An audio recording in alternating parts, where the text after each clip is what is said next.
RBC no se solidariza necesariamente con el contenido y las opiniones vertidas en este programa. De lunes a viernes, de 7 a 9 de la mañana, por RBC 104.7 y rbconline.pe al mundo entero, No hay derecho, con Glatzer Tuesta. Adelante ustedes. No hay derecho, no.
¿Qué tal, amigos y amigas? Muy buenos días a todos y todas ustedes. Muchas gracias, como siempre, por acompañarnos. Son las 7:04 ya de la mañana.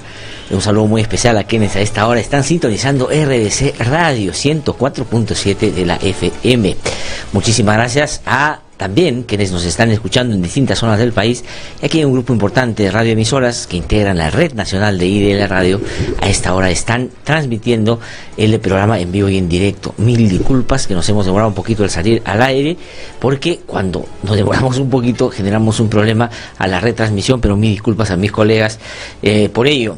Muchas gracias también a quienes nos siguen a través de algunos canales de televisión que están tomando ya la imagen del programa y que lo transmiten en el transcurso del día, en las programaciones que tienen ya preestablecida para el próximo año. Este año ya está terminando. Estamos por firmar convenio con varios canales de televisión para este fin, y la verdad que estamos muy contentos por el interés que se ha generado por este modesto programa. Muchísimas gracias también a quienes nos siguen a través de internet.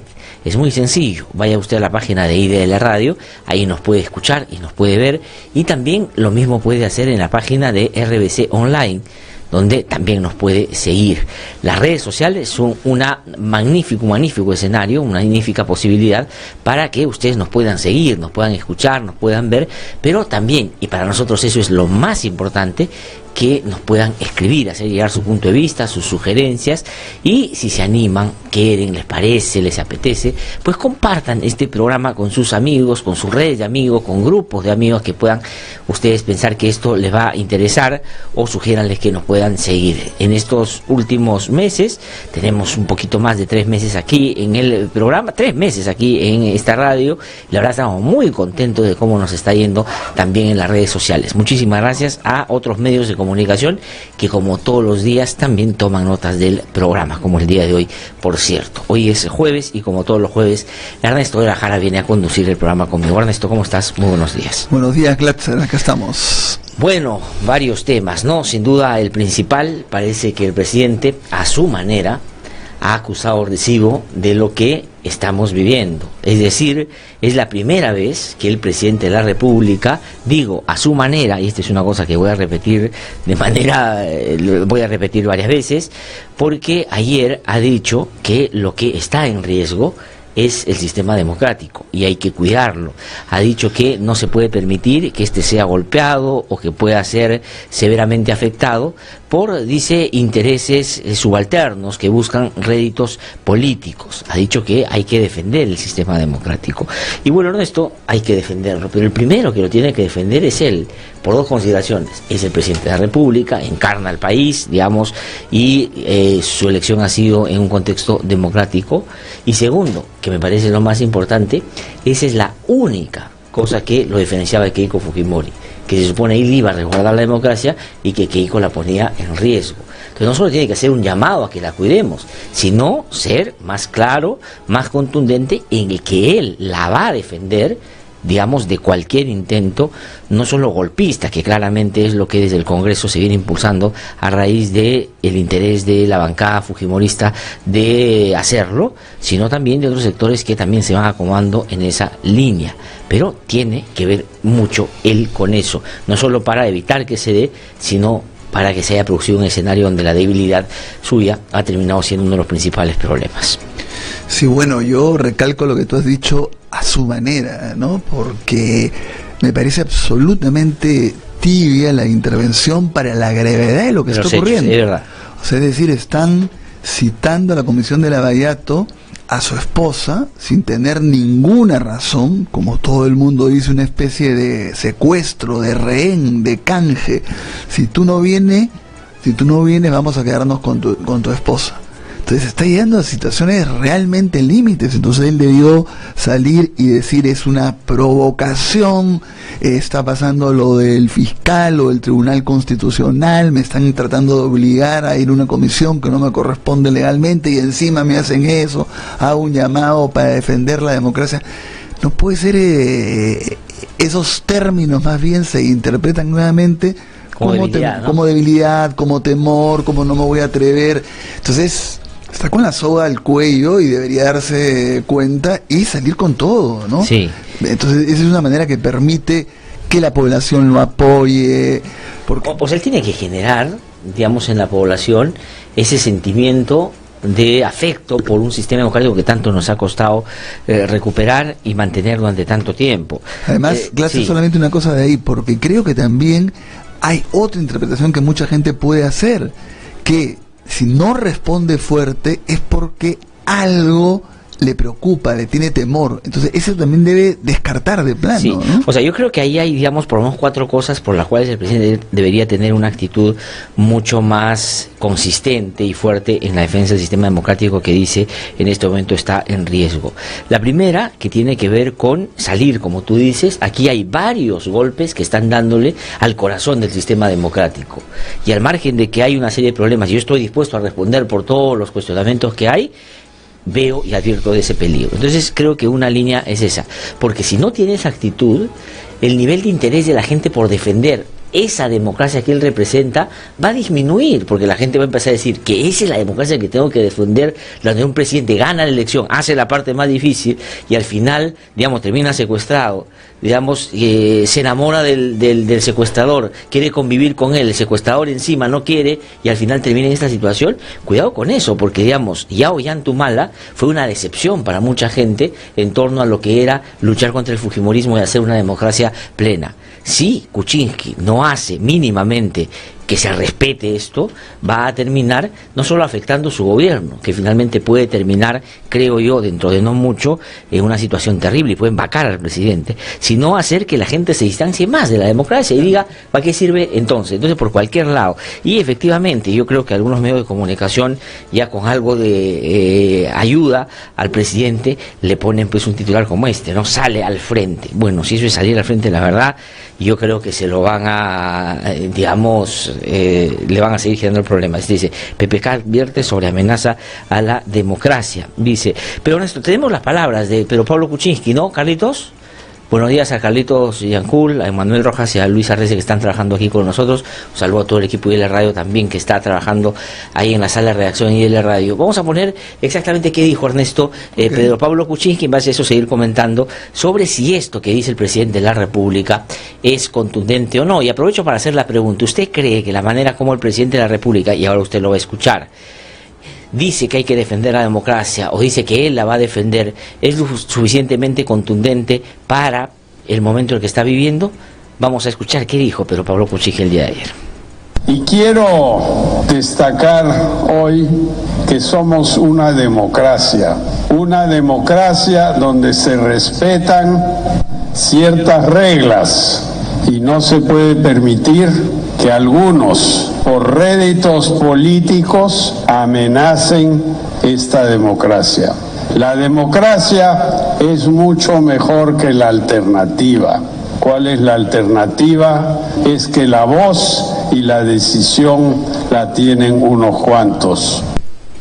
Ya pues, él ganó la elección, Ernesto, porque dijo que la señora, que él había cambiado efectivamente, pero que la pelona era la que no había cambiado y era Keiko Fujimori, que era lo mismo de los 90, es decir, un riesgo latente para el propio sistema democrático. Entonces el presidente no puede salir solamente a decir la democracia es el sistema contra el autoritarismo. Lo que tiene que decir es: lo que está pasando ahora es un atentado directo contra el sistema democrático. Yo me comprometí a evitar que esos riesgos salieran adelante, y por eso desde aquí claramente, digamos, identifico que estos sectores son los que están ya, pero el presidente, digamos, tiene que él repasar qué es la democracia primero, y tiene que salir un poco más fuerte, porque si no, esto, lejos de ser una señal de defensa, va a terminar siendo una señal de debilidad, no solo para los fujimoristas que quieren sacarlo, sino también de la gente que empieza a dudar si es la democracia que tiene que defender. Nosotros, por supuesto, al margen de quien sea,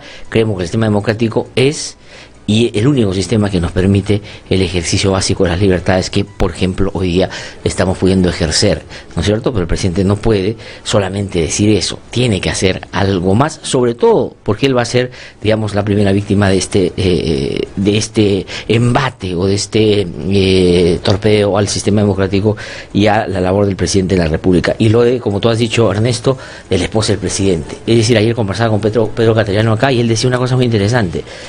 Más pertinente en términos de investigación es llevar a Úrsula Letona, que acaba de decir que les iban a dar $2 millones, que una especulación, al señor Klimper, que ha sido director, auditor de Graña y Montero durante más de 10 años en el periodo de que se cometieron todas estas coimas, que, digamos, estar buscándole 5 pies al gato con el tema de la señora Lancha. Y esto, ojo, como tú has dicho, si el presidente no sale, no contundentemente, va a dar la sensación efectivamente que tiene el rabo de paja, ¿no es cierto? Y hay que, por supuesto, también exigirle a él que rinda cuentas por lo que se le está imputando, pero no la manera como quiere el fujimorismo, ¿no?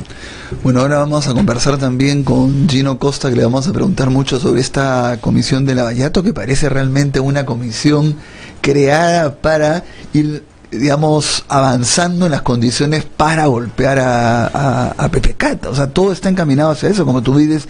Klimper, por favor. Sí, por ejemplo, ¿no? Hoy día, es verdad, el presidente es importante en términos de que lo que ha dicho insinúa, da cuenta de que está un poquito molesto porque parece que algo que se llama democracia está en riesgo. Ya debería ser más contundente, pero hoy día hay dos cosas que comentar que son importantes. Hoy día Keiko Fujimori va ante el Ministerio Público y el fiscal José Domingo Pérez la va a interrogar.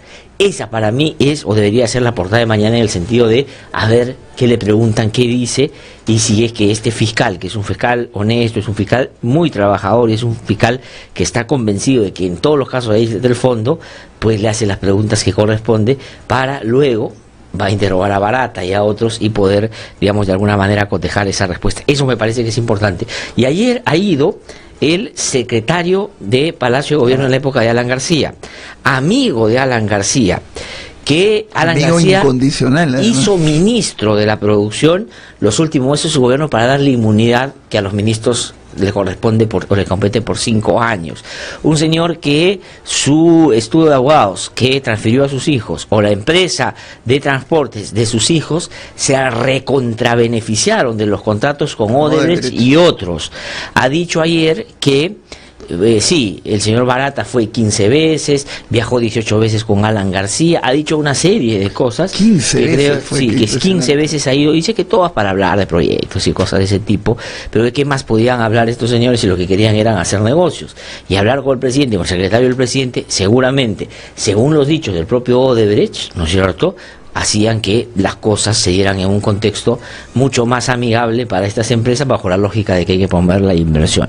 Ahí, por ejemplo, no he visto yo a los fujimoristas y todos tan interesados después de esa reunión de ayer en la Comisión Lavallato de salir. El señor Nava ha entrado en contradicción, el señor Nava ha dicho, no, nada, tranquilo, no pasa nada, no pasa nada. No pasa nada, ¿no?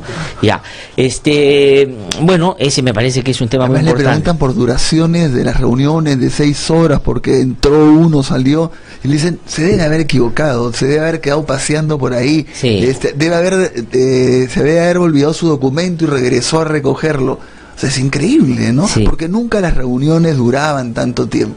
Sí, no, y lo otro es que en las declaraciones de Marcelo Odebrecht, no declaraciones, digamos, en el interrogatorio que le hicieron el último, él habla de cómo algunos líderes apristas pedían trabajo para sus hijos en Odebrecht. Ahí trabajó el hijo de Velázquez Quequén, el hijo de Cornejo, los hijos de Nava.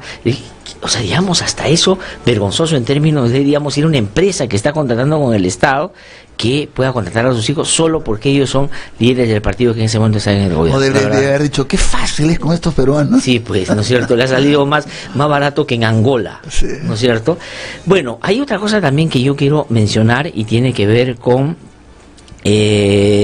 lo que ayer se ha pretendido hacer en el Congreso, y la señora Jenny Vilcatoma ha tratado de hacer un show que no corresponde. Ha dicho que se siente ofendida, agredida, porque hay unos congresistas que le han tratado mal a propósito de los planteamientos políticos que ha hecho.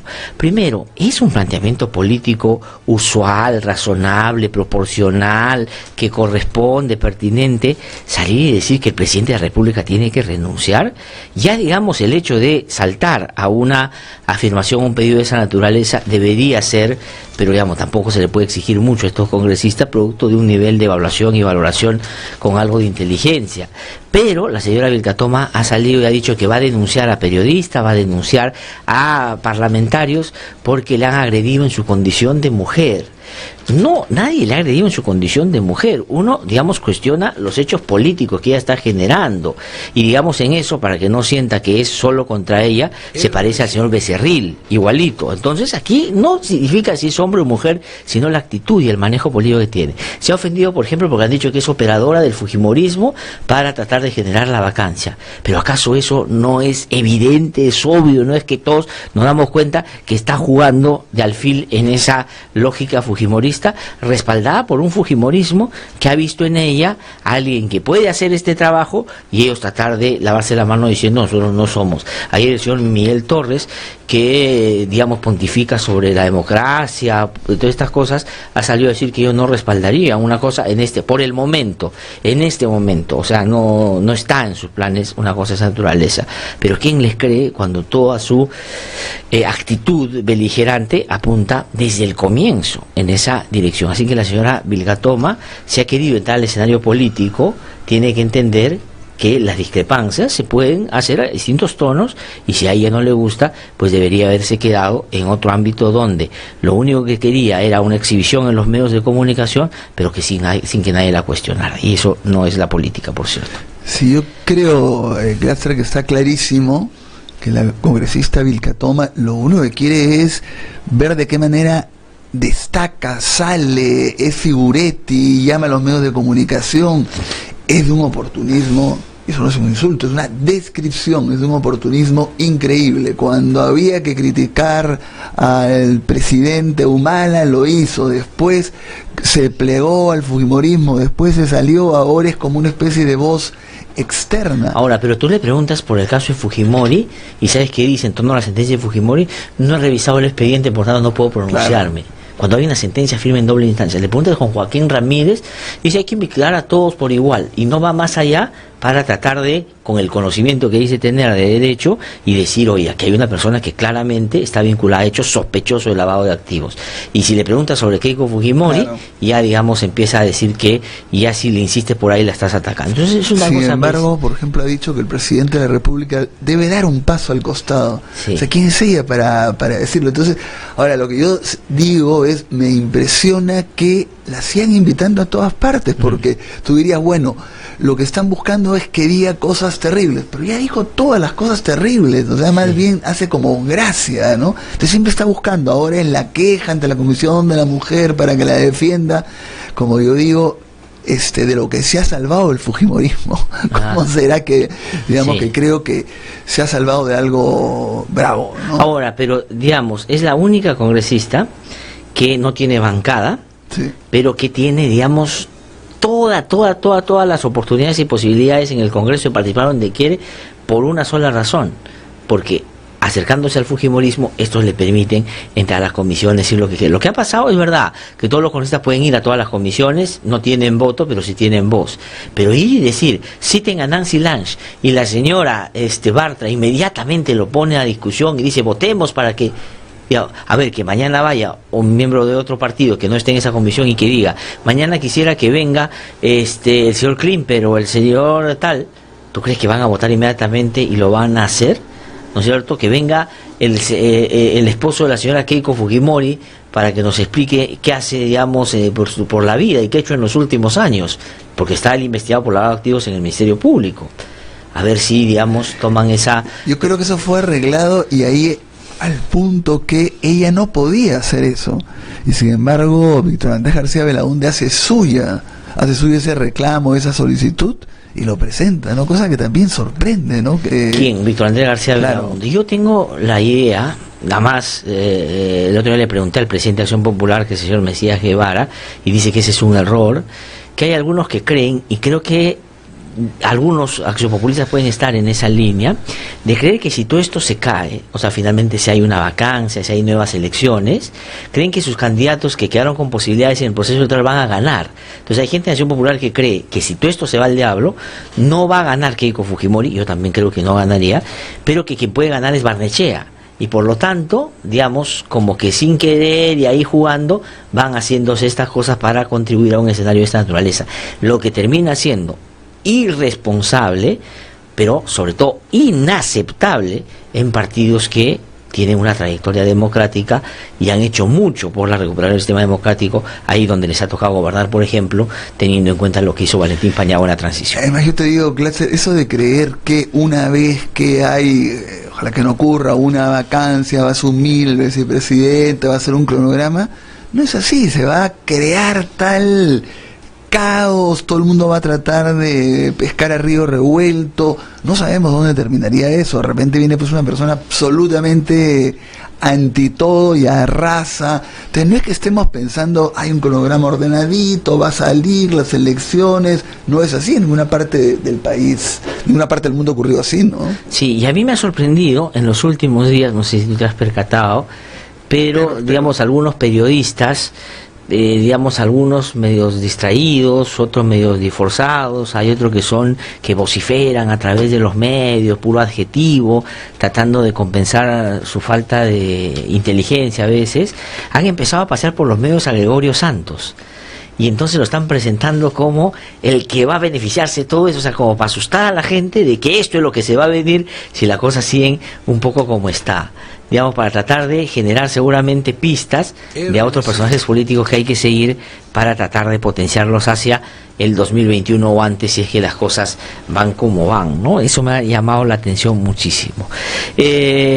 Bueno, otro tema, son las 7:25 de la mañana, y hay otra cosita que quería comentar, Ernesto, que tiene que ver también con la visita del Papa. Ya, el señor Juan Luis Cipriani, que es, digamos, el cardenal, ¿no es cierto?, todavía, ha estado en el Vaticano. ¿Dónde ha estado Carlitos? En el Vaticano, ¿no? Haciendo toda la organización. Y escuchen lo que ha dicho sobre el gobierno, escuchen lo que ha dicho, vamos a escuchar. Que algunos miembros del gobierno empiezan a hacer llamadas de que el Papa nos debe encontrar unidos, de que el Papa nos debe encontrar no sé qué. Y dice, oye, no te cuelgues del Papa para resolver tus problemas políticos, ¿no? Ahora, la pregunta es, si a Cipriani lo llamara alguien del gobierno y le diría, señor Cipriani, para que el Papa nos encuentre reconciliado, vamos a indultar a Fujimori, ¿usted cree que saldría a quejarse de esa manera, diciendo que se quieren colgar del Papa? Diría, por supuesto, háganlo, y ahí sí vamos a estar reconciliados. ¿Cómo es, no? Cuando alguien que debería estar distante de eso que él dice, trata de evitar que la política se maneje en base a este tipo de circunstancias, pues la emplea cada vez que habla para, digamos, golpear a sus enemigos políticos. La persona que más ha utilizado el púlpito para hacer política, su cargo, es Cipriani.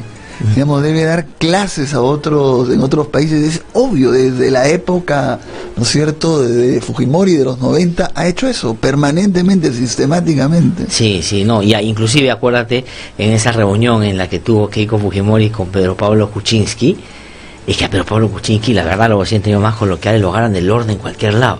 Lo hicieron, ¿te acuerdas?, arrodillarse detrás en tercer lugar, en tercer lugar, y filtraron esa foto a todos los medios para decir, mira cómo lo tienen a Pedro Pablo Kuczynski, y se supone que él es el presidente de la República.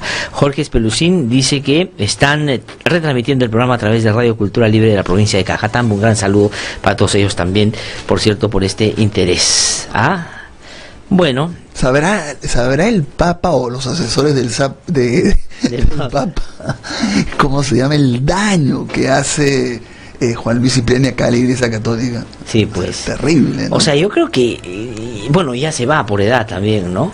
Por eso es que él quiere pegarse un poco al Papa para ver si le dan unos anitos más. Debe estar buscando una manera, yo todavía ver para creer. Acuérdate que el pleito por si la misa se hacía en la Costa Verde o en Las Palmas no era tanto por cuestiones de seguridad. Inclusive él quería exponer a una zona muy insegura a miles de peruanos y peruanas que van a ir a esa misa solo por el hecho de que la jurisdicción de la Costa Verde es suya. En cambio, en Las Palmas ya no tiene jurisdicción porque entra el obispo, claro. Digamos que está vinculado a las Fuerzas Armadas, ¿no? El capellán militar. Sigue Gastón Garatea sin poder hacer misa en su parroquia. Uno se olvida todo, pero para Gastón es una cosa terrible, ¿no? Es como, claro, es dejarlos sin la posibilidad de hacer lo que todo el tiempo ha hecho, ¿no? Son las 7:28 de la mañana. ¿Qué hacemos? Vamos a una pausa, regresamos, hacemos nuestro recorrido por las regiones y les contamos a la vuelta qué cosa tenemos previsto para el día de hoy. Así que no se mueva, estamos aquí en No Hay Derecho. Ernesto Urajari, gracias a todos, te lo vamos a acompañar en este programa. Ya volvemos. Soy Carolina Ollague, hermana de Dora Ollague, estudiante de la Universidad Nacional Enrique Guzmán y Valle, La Cantuta. Ella fue detenida, desaparecida, torturada y ejecutada extrajudicialmente la madrugada del 18 de julio de 1992 por el Destacamento Colina, el grupo armado dirigido por el expresidente Alberto Fujimori, quien hoy está preso por los crímenes cometidos. El indulto es un insulto. Que no te cuenten cuentos, el Diario 1 te cuenta la verdad. Compra el Diario 1, el diario oficial de la realidad peruana.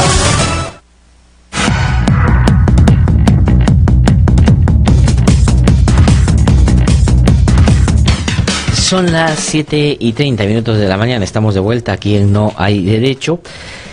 Y bueno, a ver, ¿qué dice? Antes de irnos a las regiones, un ratito nada más para contarles. El Diario de la República dice, y da una noticia muy importante, y va a estar César Romero con nosotros de la República en un ratito y le preguntaremos por esto también. Dice, embargan 10 propiedades a ex vicepresidente de Perú. Fiscal lo investiga por lavado de activos. Odebrecht le depositó a Atala durante el régimen de ¿qué? De AG, de Alan García. 1.300.000 en una cuenta en la banca privada de Andorra, que está cerca, ¿a dónde? A España. ¿Dónde vive Alan García? En España. Tras dejar el cargo público, Atala ordenó entre el 2012 y el 2013 que el fondo depositado sea transferido a entidades financieras en la isla del Gran Caimán. ¿No es cierto? Gran Caimán. Otra cosa que nos recuerda a los 80, cuando Alan García estaba envuelto en una serie de problemas de corrupción. Y este Atala era muy cercano, llegó a ser vicepresidente. Hay un audio ¿te acuerdas de Rómulo León con Kimper? Cuando dicen, bueno, Atala, ahora hay que ponerlo como presidente de Petroperú, ya con él, ahí está, este es el hombre vicepresidente de Petroperú en la época de García. Ojalá que la comisión Lavallato, vamos a preguntar al congresista Gino Costa, ¿no? Que va a estar con nosotros un ratito, si por ahí también hay que indagar. 10 propiedades y cuentas en Andorra, impresionante. No, o sea, digamos, y solo la República lo saca y a los otros les parece más importante y interesante otras cosas. Vamos a irnos ahora a hacer nuestro recorrido por las regiones. Esto es muy importante para nosotros porque nos permite descentralizar la información y el debate. Vamos a Trujillo. Yuri Rodríguez con información. Yuri, ¿cómo estás? Muy buenos días. Muy buenos días, Ernesto. Esta es la información que tenemos desde Trujillo. Estar en alerta es la recomendación que las autoridades sugieren ante posibles activaciones de las quebradas San Ildefonso y León. Ante ello, el gerente regional de Defensa Nacional, César Campaña Alema, asegura que, de acuerdo a los informes, se descarta la activación de las quebradas. Sin embargo, eso no significa que no se debe tomar medidas de prevención u organizarse para una posible evacuación. En las últimas horas, en la ciudad de Trujillo, afrontó inusuales lluvias así como el retiro del mar de Huanchanco por unos 300 metros. Al respecto, el biólogo Carlos Bocanegra advirtió que si la temperatura del mar llegara a 27 grados centígrados, habría lluvias torrenciales en nuestra ciudad. Para la gran red nacional de IDL Radio, informó Yuri Rodríguez. Muchísimas gracias, Yuri, por esa información desde Trujillo. Vamos a irnos ahora a otra región. Nos vamos a Ancash, en Guarmey. Juan Almeida está ya con la información. Juan, ¿cómo estás? Muy buenos días. ¿Cómo estás, Glaxer? Muy buenos días. Para dar a conocer que en la provincia de Guarmey estuvo el ministro de Salud, donde ha manifestado pues que en esta zona se ha elegido para que se relance el programa de reconstrucción de los hospitales a nivel nacional. Bajo esta premisa se realizó una serie de actividades, pero aquí la población de Guarmey es escéptica a lo que ha señalado el ministro, porque varios ministros han pasado y nunca ninguno ha cumplido. La gente solamente quiere que se construya el nuevo hospital ubicado en el pueblo de Santo Domingo. A su vez, el doctor Segundo Lozada, exdirector del Hospital de Apoyo de Guarmey, señaló que lo que se ha hecho es la rehabilitación de este nosocomio y no más una moderna infraestructura como por ahí se señalaba. Desde Guarmey, tierra de hermosas playas, informó Juan José Almeida Zum, Manantial Radio. Muchísimas gracias, Juan, un fuerte abrazo. Vamos a trasladarnos ahora a otra región, nos vamos a Pasco. Raúl Peña está ya en comunicación con nosotros. Raúl, ¿cómo estás? Muy buenos días. Buenos días, amigos de IDL Radio. La empresa estatal Activos Mineros confirmó el inicio de la fase de ejecución de la obra de remediación ambiental de los depósitos de Desmontes Excelsior ubicado en Cerro de Pasco. La ejecución de la obra y supervisión demandará una inversión conjunta superior a 151 millones de soles, financiado por el Fondo de Financiamiento de la Actividad Empresarial del Estado, FONAFE, en beneficio de la salud de los pobladores, concretando un proyecto anhelado por autoridades y pobladores. Así señaló el gerente general de Activos Mineros, ingeniero Ramón Guapaya Raigada. Los estudios de ingeniería de detalles contemplan aplicar medidas correctivas que controlarán los impactos negativos generados durante 61 años por la desmontera Excelsior, que recibió el material desechado de todos los minerales del Tajo Raúl Rojas de Pasco desde el año 1956, que para la red de IDL Radio reportó Raúl Peña Caruaricrán. Muchísimas gracias, Raúl, por esa información desde Cerro de Pasco. Son las 7:34 de la mañana. Vamos a ir a una pausa y regresamos para conversar ya aquí en nuestros estudios con el congresista Gino Costa, que ha venido esta mañana. Ya regresamos. Soy Reida Cóndor, madre de Armando Amaro Cóndor. Mi hijo estudiaba en la Universidad La Cantuta y fue secuestrado el 18 de julio de 1992. Fue secuestrado por Grupo Colina, mandato de Fujimori. El indulto es un insulto para nosotros. En los últimos 10 años han matado a 137 defensores de derechos humanos y otros 835 están siendo procesados. En el Perú no existe una ley que garantice su labor. Es responsabilidad del Estado proteger y defender a quienes nos defienden. Únete a la campaña y apoya a los defensores de derechos humanos. Búscanos en Facebook como Yo Defiendo y síguenos para enterarte de sus historias. Que no te cuenten cuentos, el Diario 1 te cuenta la verdad. Compra el Diario 1, el diario oficial de la realidad peruana. RBC 104.7, la otra forma de vivir.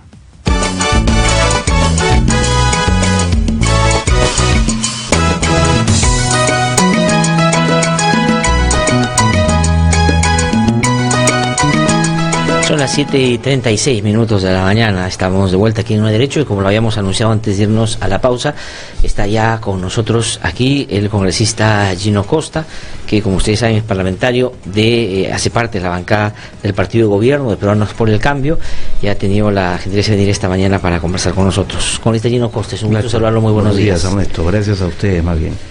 Bueno, la situación está complicada, ¿no es cierto? Parecería que ya el presidente ha acusado recibo y está más o menos imaginando el momento complicado que está viviendo, pero sin embargo parecería que no en su real dimensión, porque, no sé, y le pregunto por eso, si es que las afirmaciones que ha hecho ayer y el llamado a la defensa de la democracia ya es un anuncio un poco de un cambio de actitud del gobierno también frente a este escenario. Sí, yo creo que tienes razón, la situación es complicada. Me parece que los últimos acontecimientos confirman que lo que está en marcha es una suerte de golpe parlamentario con varios objetivos, descabezar a la Fiscalía y transformarla en una suerte de comisión Lavallato, ¿no es cierto?, que investiga a los enemigos y que pasa por agua tibia a los amigos, y hacer lo propio con el Tribunal Constitucional, que cumple un rol fundamental de freno a los excesos, principalmente del Poder Legislativo, hoy día controlado por Fuerza Popular. Además está en marcha la denuncia constitucional contra el ministro del Interior, sorprendentemente, considerando el trabajo que viene haciendo la policía en coordinación con el Ministerio Público, precisamente de golpear a las mafias organizadas de extorsionadores, de sicarios, de invasores de terrenos y de narcotraficantes.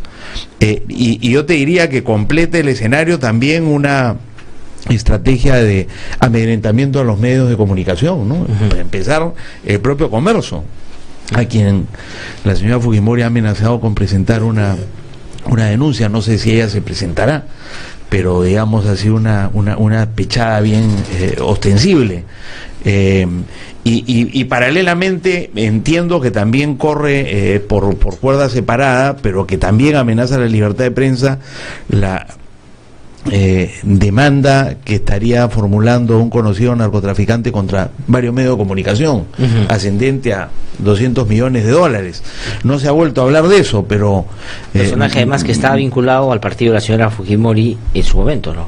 Probablemente, sí. Y si a eso le sumas la iniciativa de Mauricio Mulder, ¿no es cierto?, de impedir que el Ejecutivo gaste en publicidad como han gastado todos los gobiernos en la historia republicana, hay claramente también hay un deseo de, digamos, debilitar a los medios de comunicación y por otro lado amaniatar al Poder Ejecutivo, más allá de lo que ya se le ha venido haciendo desde el Congreso durante el primer año. Me da la impresión que durante el primer año se ha tratado de debilitar, ¿no es cierto?, con las interpelaciones y las censuras o la falta de confianza a los ministros para hacer difícil la labor del Poder Ejecutivo, golpeando además a sectores claves, ¿no? El ministro de Transporte, vicepresidente de la República, el ministro de Economía, dos ministros de Educación, y se ha pasado a una segunda etapa donde ya de lo que se trata es de copar todo el aparato público y, como te digo, lo más importante de esta estrategia me parece que es desde el Congreso apuntar a la cabeza del presidente de la República. Para completar, Gino, en eso también está la parte económica, ¿no?, de sacarles recursos económicos permanentemente a través de las exoneraciones, de elevar las pensiones de los militares y las policías, que van a tener ahí un forado que finalmente están haciendo ejecutar gastos que están prohibidos, ¿no? Sí, sin duda, te agradezco que lo digas, porque eso también es parte, yo creo, de esta estrategia irresponsable de populismo económico, ¿no es cierto? O sea, todas las demandas son justas y hay que atenderlas inmediatamente, como ha sido el caso con las pensiones de los policías y militares que pasaron a retiro antes de 2012. Nosotros en campaña nos comprometimos a arreglar gradualmente ese problema, y lo que han querido es arreglarlo hoy día mismo, ¿no? A pesar de que, curiosamente, el fujimorismo en el Congreso no ha asignado recursos presupuestales en el presupuesto del próximo año. O sea que también están jugando con las expectativas de policías y militares en retiro. Por un lado les dan la razón, pero por otro lado dicen, ¿de dónde? Nosotros, que somos los responsables de aprobar el presupuesto, ¿de dónde vamos a sacar para pagar eso? Con la idea de que ahora los policías y los militares vengan a reclamar al Poder Ejecutivo, sí, claro, cuando ha sido el Congreso el que aprueba el presupuesto. Pero es cierto lo que tú dices, entonces lo que hay desde el Congreso es una estrategia de gastar todo lo posible, porque todas las demandas son justas y tienen que ser atendidas de inmediato. Y por otro lado, incorporar exoneraciones para digamos, reducirle ingresos al fisco y hacer difícil que se pueda atender las necesidades de gobierno y las nuevas demandas que Fuerza Popular ahora, pero no solo disminuir los ingresos, sino favorecer a las empresas aéreas.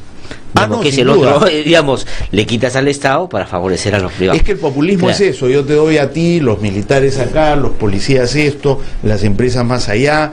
Ahora los comités de autodefensa, hay una iniciativa que no se ha discutido para reformar la Constitución y darle a los comités de defensa el mismo rango que tienen las rondas campesinas. Entonces, tú vas recogiendo, ¿no es cierto?, pedidos justos o no de los diversos sectores y los incorporas automáticamente sin evaluar si es posible hacerlo. Si hay solo para digamos, dársela o tirar la pelota al Ejecutivo. Ganar puntos políticos, claro. Y pensando en el 2021. Sí, ahora, digamos, la lista que usted ha planteado es larga, de la arremetida fujimorista contra el gobierno, y no sé si se me pasó mientras leía los comentarios de los oyentes, pero no ha mencionado la citación a la esposa del presidente de la Comisión Lavallato. Se encaja un poco también en esa estrategia. ¿Cuál sería? No, sin duda, como te digo, creo que lo más importante de la estrategia, lo dejé para el final, es la figura del presidente de la República. Y entonces, como el presidente ha dicho que está premunido de las garantías que lee el 117 de la Constitución para no comparecer ante la comisión presencialmente, y ha reiterado su voluntad de cooperar con ella por escrito, han dicho, bueno, no vienes tú, traemos a tu señora esposa, que en algún momento, como una profesional que es, en algún momento fue socia en alguna de las empresas que tuvo el presidente Kuczynski. Cuando hay otros socios que podrían, eso es lo que yo he planteado, oye, hay otros socios que van a venir, que van a ser citados, que vengan, y si no dan pues las explicaciones del caso, ya se verá qué se hace, si se le convoca o no a la señora Lanz. Pero ha sido un gesto claramente de venganza, ¿no es cierto?, para perturbar además y golpear de manera baja al presidente de la República. Ahora, ¿y cuál es el objetivo? Digamos, después de que Keiko Fujimori ganó la elección, estaba claro que lo que mandaba, o digamos, lo que direccionaba o generaba un poco la línea de acción del Fujimori del Congreso, era el no reconocimiento de Keiko Fujimori haber perdido la elección. Pero 15 meses después daría la impresión que no solo es eso, digamos que hay otras voluntades que se han ido juntando en el camino y que llevan a golpear severamente al presidente. Pero ¿cuál sería el objetivo? Digamos, un golpe de Estado para que nuevas elecciones, porque daría la impresión también de que si esto pasara, los vicepresidentes los han tratado de también en el camino golpear para que estén un poco desnutridos, digamos, políticamente, y que se los puedan bajar fácilmente. El que sigue es el señor Vizcarra, que usted mencionó como ministro, pero era también vicepresidente, y el golpe en su momento era al vicepresidente más que al ministro. Creo que está claro. Pero ¿qué quisieran? O sea, ¿por qué hacer eso ahora con el presidente de la República, si con su debilidad podrían controlarlo si quisieran desde el Parlamento? Me parece que en el primer periodo lo que ha primado, y esta es una interpretación, puede estar equivocada o no, lo que ha primado es la bronca por haber perdido las elecciones. Ellos consideran que se les robaron las elecciones, ¿no? Una combinación de actores, los medios de comunicación sin duda se encuentran ahí, nosotros, etcétera. El gobierno anterior, Humala, una coalición ahí de fuerzas. Pero a eso, ¿qué cosa explica que de repente pasemos a esta segunda fase? Sí. Y yo creo que eso tiene que ver con las investigaciones que se están llevando a cabo en el Ministerio Público, que afectan a todas las fuerzas políticas, que incomodan y que preocupan a todas las fuerzas políticas, sin ninguna duda, pero por alguna razón parecería que más a ellos. O que en todo caso, teniendo ellos más poder, responden de una manera en que no responden todas las fuerzas políticas, porque no tienen la fuerza. Tienen el poder. Pero dirían entonces ustedes que cuanto más apremios hay contra ellos en materia de investigación o casos que tienen que ver con sus líderes, Keiko Fujimori, Joaquín Ramírez, su estrategia es patear el tablero para que se empiece otra vez a repartir las cartas y en eso perdamos tiempo y esto se vaya diluyendo. Esa sería un poco la idea. Mira, me parece, porque, por ejemplo, la denuncia contra los magistrados del Tribunal Constitucional tiene algunos meses. La misma denuncia de los generales de la policía pasados a retiro por el ministro Basombrío tiene varios meses. Y todo eso sale cuando deciden denunciar al fiscal. Entonces, muestran todas sus cartas. Yo no sé si ha sido una estrategia inteligente, me parece que no, pero muestran todas sus cartas simultáneamente. ¿Qué explica esa decisión de hacerlo? Yo creo que tiene que ver con lo que dijo la señora Fujimori, que verán que van a tomar acciones frente a la decisión de la Fiscalía de reabrir la investigación contra Joaquín Ramírez y contra ella, de investigar en el marco de la Ley de Crimen Organizado el financiamiento de las campañas del 2011 y de 2016, etcétera, etcétera. Y yo creo que eso es lo que explica, digamos, el inicio de esta segunda fase. Y tu pregunta es, ¿qué objetivo tiene esto? Yo creo que los objetivos son múltiples. Me imagino que hay una máxima, hay una intermedia y hay ¿La máxima cuál es? ¿Vacar al presidente? La máxima, digamos, acortar el cronograma electoral, ¿no? Tiene sus complicaciones, no es tan fácil, pero digamos, está ahí como una posibilidad en función de cuán debilitado termine el Ejecutivo, qué incriminaciones puedan haber de las cosas que vienen de fuera, en fin, no sabemos, pero que la voluntad está de golpear la figura presidencial, debilitarla, impedir que pueda gobernar, que tenga éxito su gobierno, para ellos aparecer en el peor de los casos el 2021 como la gran fuerza salvadora, ¿no es cierto? Pero después hay fórmulas intermedia, y mientras tanto van avanzando, no sé, por lo menos en amedrentar a la Fiscalía, al Poder Judicial, a todos los órganos independientes, y si de paso puedes tomarlos, los tomas y te vas preparando para llegar, si no puedes acortar el cronograma electoral, llegar al 2021 con el mayor copamiento posible del aparato público. Bueno, antes de entrar ya a lo del Ministerio Público, el TC, mi pregunta es la siguiente, Gino.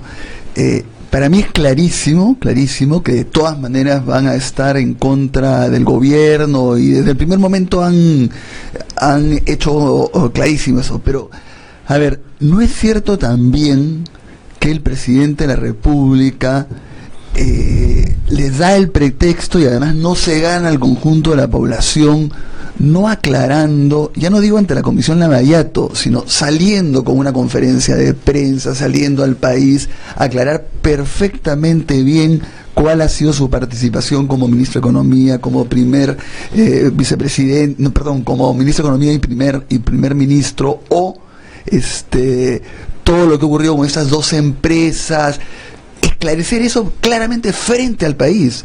O sea, yo creo, ¿no crees que eso falta y que eso se agarra como pretexto, que falta que además que la población diga, y PPK, ¿por qué no aclara y por qué no aclara? ¿No debería ser más enfático en eso? Sí, yo estoy de acuerdo. Yo creo que una cosa es decir no voy a la Comisión Lavallato porque tengo esta prerrogativa constitucional que me lo permite, y otra cosa es optar por el silencio como respuesta frente a acusaciones que yo creo que no tienen fundamento, pero que terminan complicando al presidente por la falta de información de detalle que debe ofrecerse para contrarrestar las afirmaciones que se hacen. Y en ese sentido yo creo que hay varias fórmulas. Tú dices, se ha hablado de una conferencia de prensa, entrevistas públicas con periodistas serios, o yo creo la posibilidad de que se dirija a la Comisión Lavallato por escrito y que haga públicas esas declaraciones. O sea, frente a lo que ha salido en Caretas la semana pasada, esta es la aclaración. Frente a lo que ha salido en el reportaje Cuarto Poder el día domingo, esta es la aclaración. Yo creo que algo así en cualquiera de estas variantes es necesaria, porque nosotros percibimos, me parece que no hay la misma percepción en Palacio y dentro del Poder Ejecutivo, que sí se requiere aclarar esta cosa, que no basta decir que todo eso es falso por más que lo sea. Yo sí creo que hay que entrar a desbaratar los argumentos que se presentan. Claro, porque, a ver, por supuesto una fórmula de responder por escrito es válida, pero no puedes hacer esta cuestión de tú me dices, yo te repregunto, te pongo este hecho. Entonces yo creo que él debería, es mejor mi opinión, salir en una conferencia de prensa con 3-4 periodistas, como dices tú, serio, que no van a buscar pues el titular, esto, o una conferencia de prensa donde permites las preguntas, ¿no? Porque ya hay las acusaciones de Toledo, que ahora se ha hecho una por una. Después está pues todas estas cuestiones, lo de Barata, por ejemplo, ¿no? ¿A qué te refieres por las acusaciones? Claro, Toledo ahora ha mandado un documento donde Hamilton Castro que le está pidiendo que le pregunte al presidente de la República y pone 4 puntos de esa época, muy concretas. En segundo lugar está todo el tema de que lo que saca caretas, ¿no? Que él pertenecía a una empresa, en fin, no vamos a repetir todo el tema, pero yo sí creo que le convendría agarrar uno por uno, es decir, en este punto, lo de Barata, ¿qué tanto conoció o no a Barata? Porque ahora se está diciendo que él formó una ONG con Barata, ¿no es cierto? En fin, con Barata, efectivamente. Lo que yo quiero decir es, no es mejor, porque tú me has contestado que sí, pero más que por escrito, el país necesita eso, para agarrar y diferenciar y decir, PPK no está en el mismo saco que los otros, ¿no? Sí, en ese sentido, como te decía hace un momento, creo que ayudaría una respuesta más precisa a cada una de las acusaciones que se hacen contra él. Y eso es distinto del derecho que tiene de no ir a la comisión Lavallato. Y yo creo que mientras más rápido lo haga, va a ser, digamos, mejor para... ¿Quién escucha PPK total, Gino? ¿A quién escucha? ¿A quién le habla al oído? ¿Por qué no hay un grupo ahí de asesores? Está la Premier, están sus ministros y están sus asesores. Sí. Y están los congresistas con los que se reúne el presidente cada cierto tiempo. No con tanta frecuencia como, digamos, los ministros y sus asesores, que son colaboradores mucho más inmediatos, ¿no? Ahora, entrando a ese tema del Ministerio Público, parecería que no van a tener los votos del fiscal. Además, ahora, como ha pasado pues a un papel muy activo, difícil, pero parece que en términos del Tribunal Constitucional sí no van a desistir, por lo menos en algunos. ¿Cuál es el ambiente ahí? ¿Ya se salvó Sánchez de la acusación constitucional y por lo tanto la destitución, o todavía está en veremos? ¿Qué pasa con el Tribunal Constitucional? ¿Cuál es el ambiente que se está...? Ojalá que no tengan los votos para destituir e inhabilitar a Pablo Sánchez, que, digamos, es una persona con experiencia y con una trayectoria reconocida por quienes conocen del trabajo del Ministerio Público, y con una integridad pues también reconocida. Yo creo que hoy día el Ministerio Público no podría estar en mejores manos, sin que eso signifique pues que Pablo Sánchez sea perfecto y los colaboradores que él ha escogido para estas investigaciones sean digamos incuestionables, ¿no?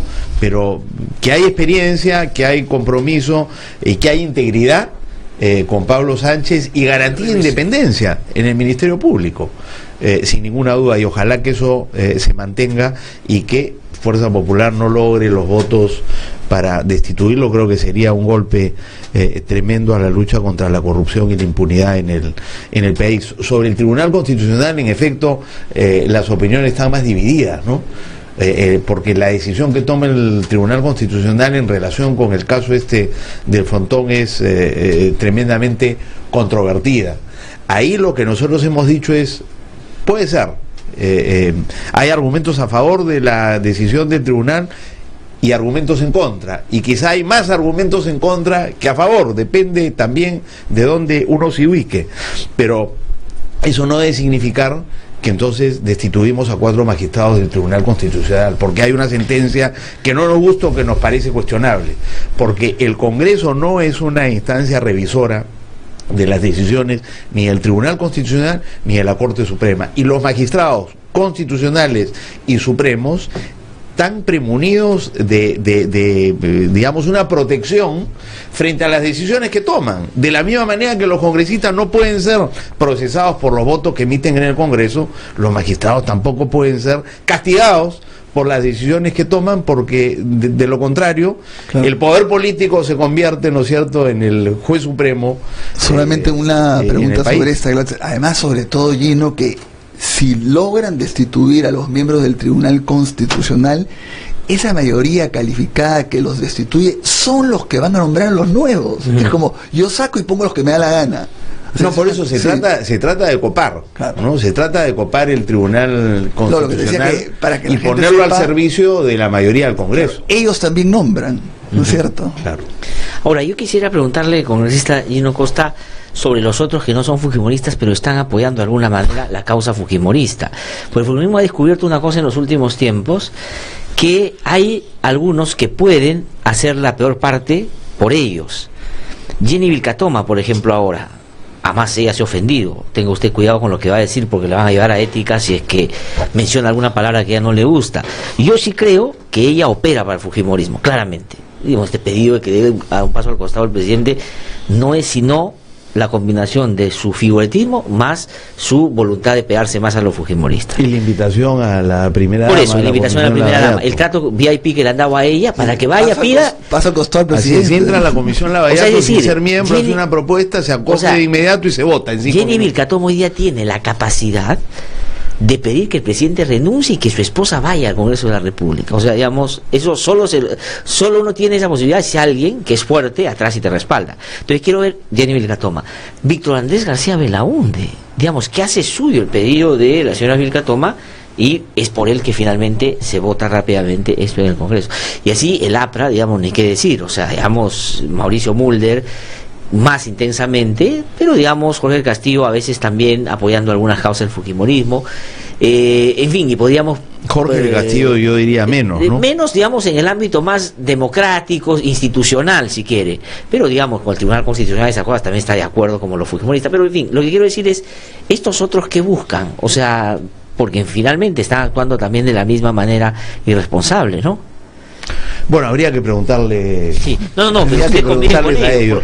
Pero yo creo que una de las virtudes que tiene Fuerzas Populares, una de las virtudes que tiene Fuerzas Populares, en efecto, ¿no es cierto?, sostener, no, la iniciativa no es nuestra. Lo mismo ha ocurrido con muchas de las interpelaciones y censuras a ministros, salvo en el caso de Saavedra, donde fueron ellos de principio a fin, ¿no es cierto? Lo que sostienen, no, mire, es una de las minorías y para que la interpelación vaya, entonces le damos el voto para permitir que se materialice. O sea, esto de Jenny Vilcatoma no es nuevo, y el comportamiento de gente como Víctor Andrés García Belaúnde y Mauricio Mulder, por lo menos en la Comisión Lavallato y en el Congreso también en general, no es nuevo. Tú recuerda que en el caso de Chinchero, quien fue el principal, digamos, portavoz de las críticas y los cuestionamientos al gobierno, de manera además muy apasionada, fue Víctor Andrés García Belaúnde, que a mí me sorprende porque, digamos, yo lo veo normalmente muy cómodo y haciendo el juego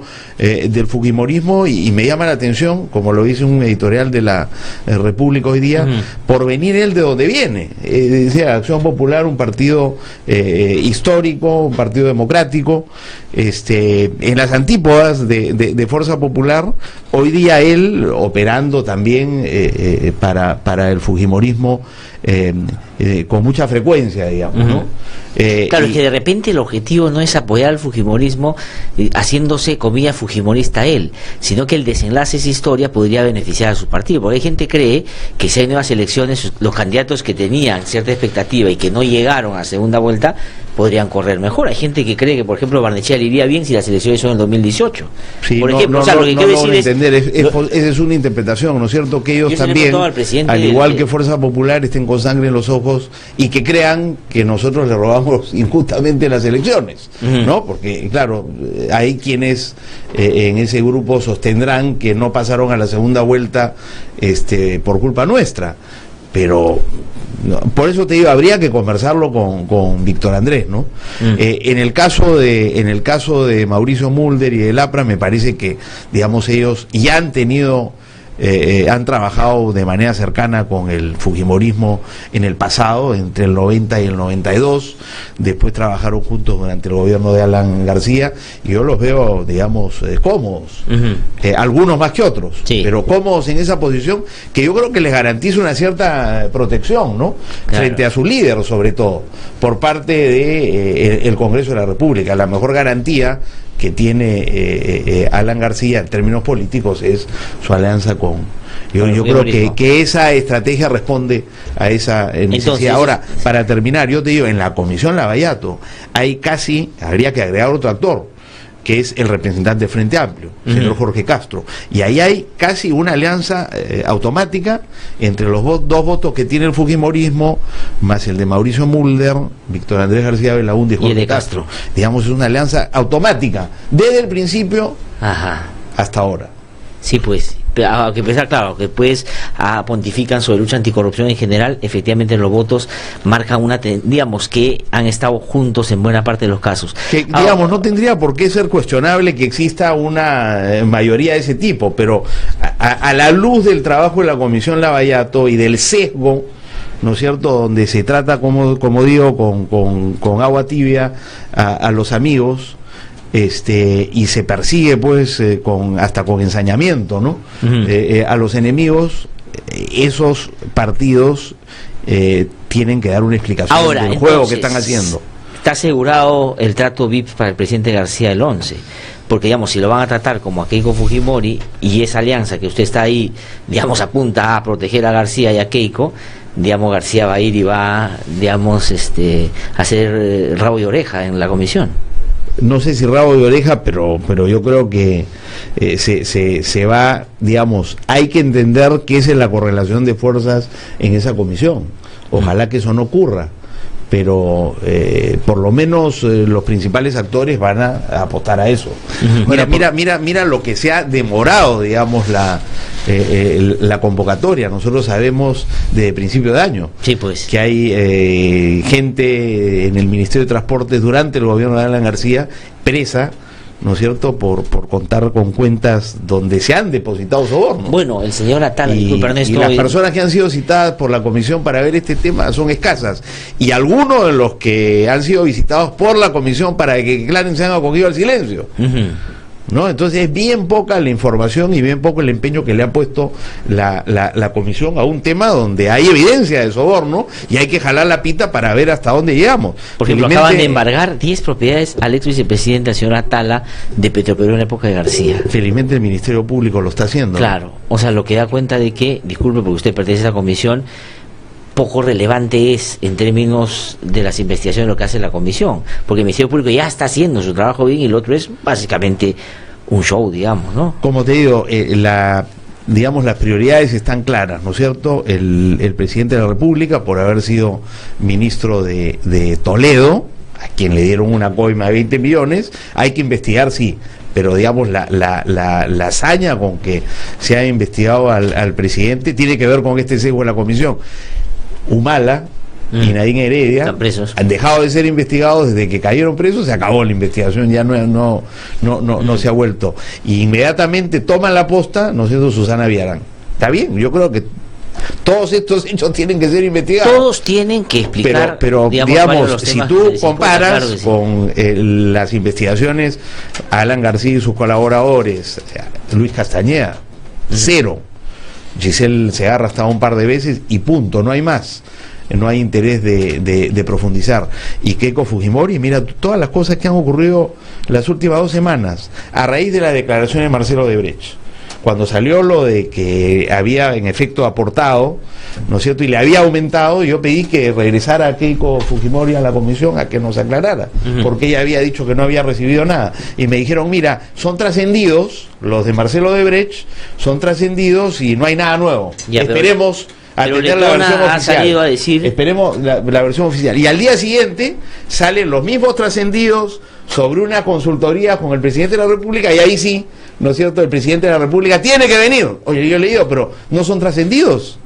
No dice que como son trascendidos no puede venir Keiko, ¿por qué tiene que venir el presidente de la República? Es el doble estándar clarísimo. Después, como tú dices, ha venido la declaración de Úrsula Letona reconociendo, hablando de 2 millones, pero que no los aceptaron.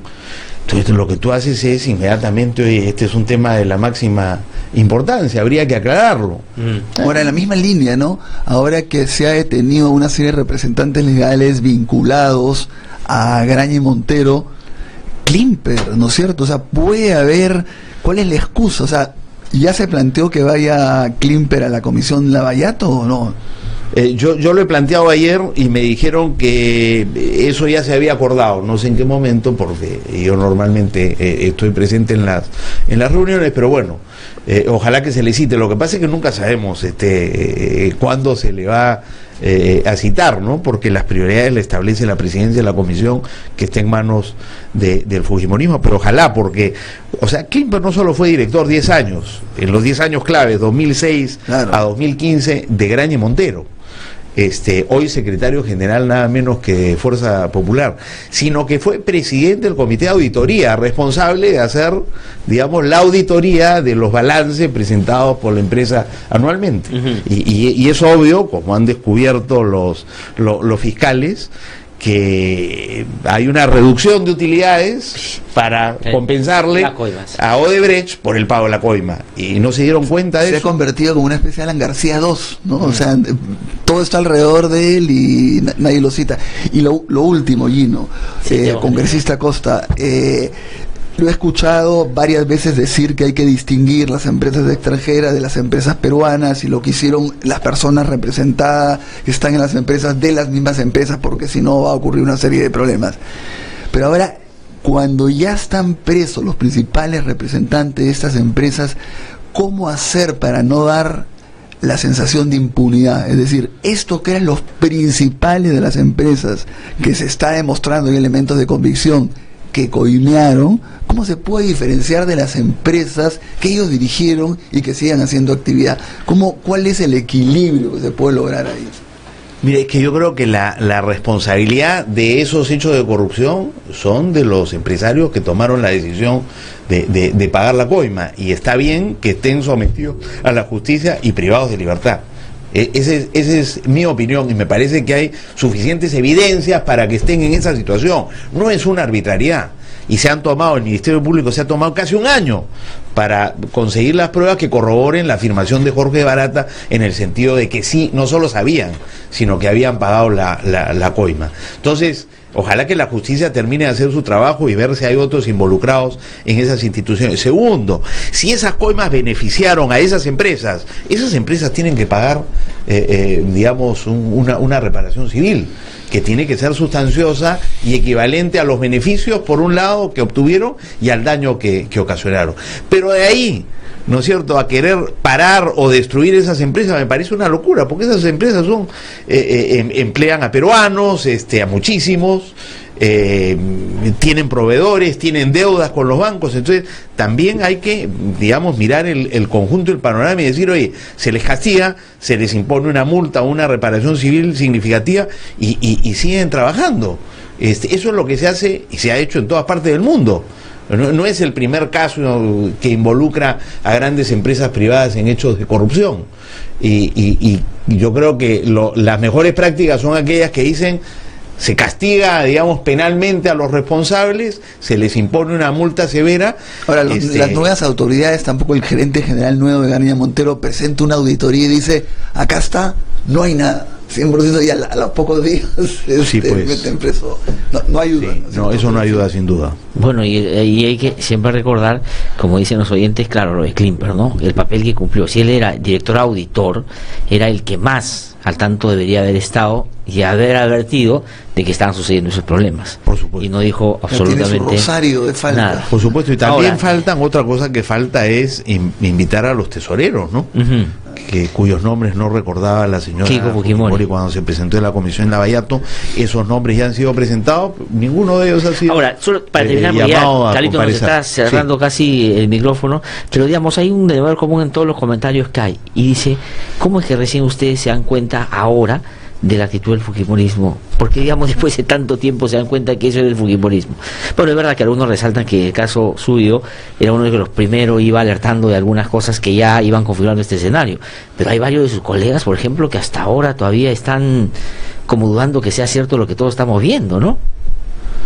¿No? ¿O no?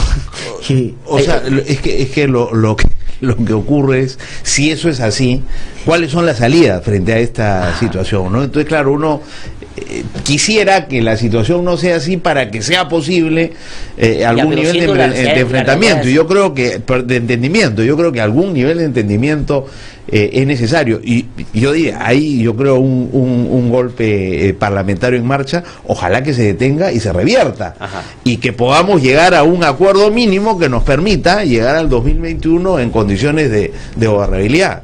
Entonces, yo creo que hay que hacer el esfuerzo, porque si tú concluyes no hay nada que hacer, ¿no es cierto? Estos son los hechos. Tampoco es que tengas todas las herramientas para enfrentar ese. Ya, pero lo que sí tienen que saber escenario. Es que el fujimorismo ya concluyó, ¿no?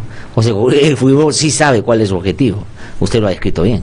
Sí. Entonces, digamos, eso no es que alguien lo esté inventando, eso está ahí. Entonces, ustedes tienen que reaccionar frente a eso. Sin duda, para evitar que esos objetivos sean realidad. Congresista Dino Costa, muchísimas gracias. Gracias a ti, Glatzer. Muy amable. Muchas gracias. Tenemos que ir a una pausa, regresamos un instante, volvemos aquí en No Derecho.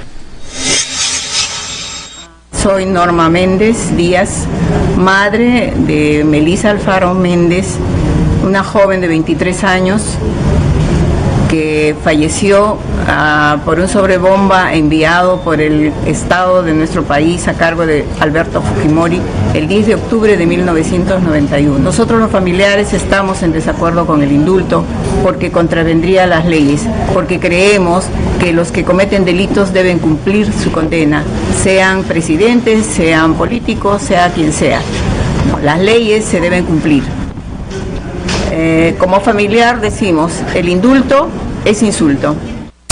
Que no te cuenten cuentos, el Diario 1 te cuenta la verdad. Compra el Diario 1, el diario oficial de la realidad peruana.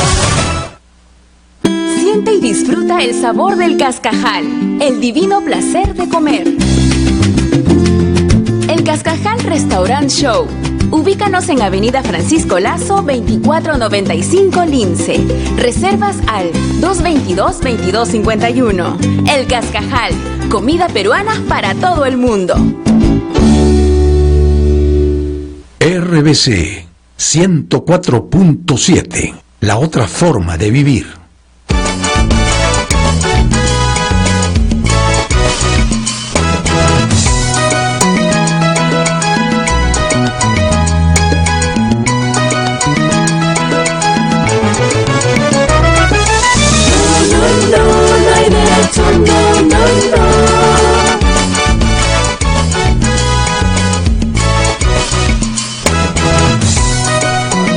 Son las 8:13 de la mañana, estamos de regreso aquí en No Hay Derecho. Lo comentamos más temprano cuando hacíamos la presentación del día, que iba a visitarnos a César Romero. César Romero es un reconocido periodista, trabaja hace mucho tiempo en el diario La República. Si bien es cierto, digamos, trabaja mucho los temas vinculados al sistema de justicia y a los casos que este tiene entre sus manos, algunos muy relevantes en materia de corrupción, derechos humanos. Claro, en los últimos tiempos ha estado abocado en buena medida a este mega caso de corrupción llamado Lavallato, porque no hay día que no se empiecen a ver algunos elementos, algunos más importantes y sustantivos que otros, pero que creo pueden caminar a, ojalá, desmoronar todo ese armatoste que se hizo en los últimos años para que operara de manera corrupta esta empresa en alianza con políticos, con funcionarios y otros. César, ¿cómo estás? Qué gusto saludarte, buenos días. Gracias por haber venido a conversar con nosotros. Tal vez comencemos por lo que publican hoy día y digamos es una publicación tuya, la portada ya la comentamos temprano. Acaban de embargar 10 propiedades a quien fuera vicepresidente de Petroperú, el señor Atala, y voy a leer lo que pone en la portada. El fiscal lo investiga por lavado de activos. Le depositaron a Atala, Odebrecht le depositó a Atala 1.300.000 en una cuenta en la banca privada de Andorra. Atala fue vicepresidente de Petroperú en la época de García. El propio Alan García lo nombró como vicepresidente en Petroperú. Tras dejar el cargo público, Atala ordenó entre el 2012 y el 2013 que el fondo depositado sea transferido a entidades financieras en la isla de Gran Caimán. Es decir, Andorra le pareció, siendo, digamos, casi un paraíso fiscal, algo que podría llamar a la sospecha y lo llevó a la isla de Gran Caimán, donde podía resguardar mejor esa plata. César, cuéntanos un poco sobre la investigación sobre Atala como personaje, porque, digamos, no es la primera vez que sacan información sobre él, ¿no? ¿Qué tan importante fue en este armatoste, digamos, de la corrupción de Odebrecht en el Perú en la época de García? ¿O puede haber sido? Yo creo que su importancia todavía está por definirse. Está por verse. Lo que se ha encontrado es esta cuenta en Andorra con $1.300.000, que hasta ahora, digamos, sus abogados y nadie explica cómo es que le llega ese dinero. Él dice que en algún momento me explicaron que era la venta de un terreno, pero el dinero viene de Klienfeld, que es una offshore que Odebrecht lo ha declarado en Estados Unidos, lo ha declarado en Brasil. Es una offshore para realizar pagos ilegales. O sea, si Odebrecht compraba un terreno, se suponía que era por una obra y no necesitaba hacerlo a través de Klienfeld. Claro. Lo podía hacer normalmente porque eso es una operación lícita. No hay nada irregular ahí. Si ese dinero vino de esa offshore, tenía que tener otro motivo, ¿no? De acuerdo, o sea, no era el terreno. No era el terreno no era suyo. El terreno no era suyo, era el del Estado. Y no había ahí. Y el otro que llama la atención acá, de lo que estaban viendo ya el detalle de estas operaciones, es que hay un interés en que él no mueve el dinero siendo funcionario público. O sea, si ve, el dinero llega entre el 2007 y el 2008, cuando él no era funcionario público. Los nombran el 3 de febrero funcionario vicepresidente de Petroperú. Después de haber recibido la plata. Después de haber recibido la plata, digamos, 17 días después de ser nombrado, realizan el último depósito. Ya, o sea, como diciendo, ya no más eso. De repente ese depósito ya estaba tramitado, ya tenía que llegar. Claro, o sea, lo que querían cuidarse es que se diera mientras él era funcionario. Claro, pero lo otro curioso ahí es que ¿cómo le das a alguien que todavía no es funcionario por algo que va a beneficiarte después? O sea, lo más eso podría ser que sea amarrado. otra cosa. Claro. Otra cosa. Entonces, después otro. En febrero del 2011 él deja de ser funcionario público y después empieza de nuevo otra vez el dinero a moverse, ¿no? Es cuando se produce, ya no siendo funcionario público, lo trasladan a Gran Caimán. Y hay que recordar que Miguel Atala ha estado muy cercano al expresidente Alan García, tuvieron dos instituciones, él y Nava, parece un trío inseparable, ¿no? Muy amigos, en varias actividades juntos, ¿no? Cuéntanos algunas, por ejemplo, para nuestros oyentes, que a ti te parezcan relevantes en las que ellos tuvieron algún nivel de asociación. Hay dos ONGs que ellos forman, una sobre empleo, y de este tipo ellos dicen para la campaña de 2006. Después, cuando por ejemplo él deja de ser funcionario público en febrero del 2011, estamos en plena campaña del 2011, y en abril hay un importante aporte de él a la campaña de Elis Nava, ¿no? Como candidato al Parlamento andino. O sea, es un personaje que además mira los dos tiempos, 2006 y 2011, época de campaña, y él le pone plata a un hombre que no solo era importante porque era candidato al Parlamento andino, sino que fue el secretario de Palacio durante todo el tiempo de García y muy amigo de García. Claro, ayer lo hemos visto en el Congreso, ha estado declarando. O sea, digamos, si uno tiene en cuenta la experiencia que tú tienes en investigar estos casos de corrupción, Atala podría ser un personaje que sabía cubrir un poco sus huellas, porque se cuida mucho de hacer las cosas cuando es funcionario público, lo hace antes y lo administra después, y maneja la plata en escenarios que la política le exige poner plata a los amigos que probablemente lo ayudaron durante el gobierno. Claro, de hecho, ¿no? Luis Nava, siendo secretario del presidente, pudo influenciar en su nombramiento en Petroperú. Recuerda que a raíz de los petroaudios estos hay unas conversaciones de Alberto Quimper donde menciona, León le dice, vamos a ponerlo de presidente. Vamos a ponerlo de presidente, o sea, lo dan como ya un hecho cierto, no, vamos a ponerlo, o sea, era un personaje importante ahí, que está un poco detrás de la sombra, pero que ahora ha empezado a llamar la atención de las autoridades. Vamos a ver qué es lo que más se descubre. Ya se está pidiendo la información en Gran Caimán, a dónde terminó ese dinero. Ernesto, ahorita te doy la palabra, solamente dos preguntitas para cerrar este caso y entrar a otros.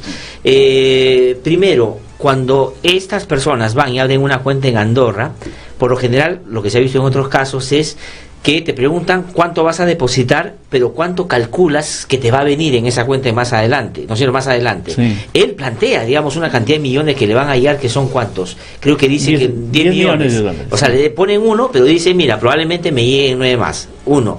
Y segundo, sobre eso te quiero preguntar. Y lo segundo es, ¿por qué mueve la plata a Gran Caimán? ¿No es cierto? O sea, esa es una movida también de alguien ya que sabe moverse en estas líneas y dice, voy a llevarlo mejor a un lugar que sea más difícil todavía de explorar, ¿no? Claro, eso es lo que llama la atención. O sea, él abre la cuenta a fines del 2007, octubre, plantea negocios por 10 millones, lo nombra funcionario público y esos negocios se paralizan. Y digamos, como dice, por la lógica, un negocio se puede paralizar, pero no tan rápido, y una inversión de ese tipo debe generar más. O sea, debió haber llegado, si hubiera sido un negocio normal, lícito, debió haber llegado más dinero. Claro. A esa cuenta, ¿no? Ajá. De repente ya el 2009 o el 2010, un poco, estando en la actividad pública, podía haberse paralizado el negocio, pero no inmediatamente, no tan automáticamente, ¿no? Uh-huh. Pero desde tu digamos, punto de vista, ¿cuál es tu hipótesis ahí? Que era una plata que es una que no plata necesitaba moverse, sacar ritualidades, claro, sino... yo creo que es una plata, de repente no es de él, ¿no? Es de otra persona, y que él lo están utilizando o lo utilizaron como testaferro. Uh-huh. Ahora, él mueve la plata por un tema.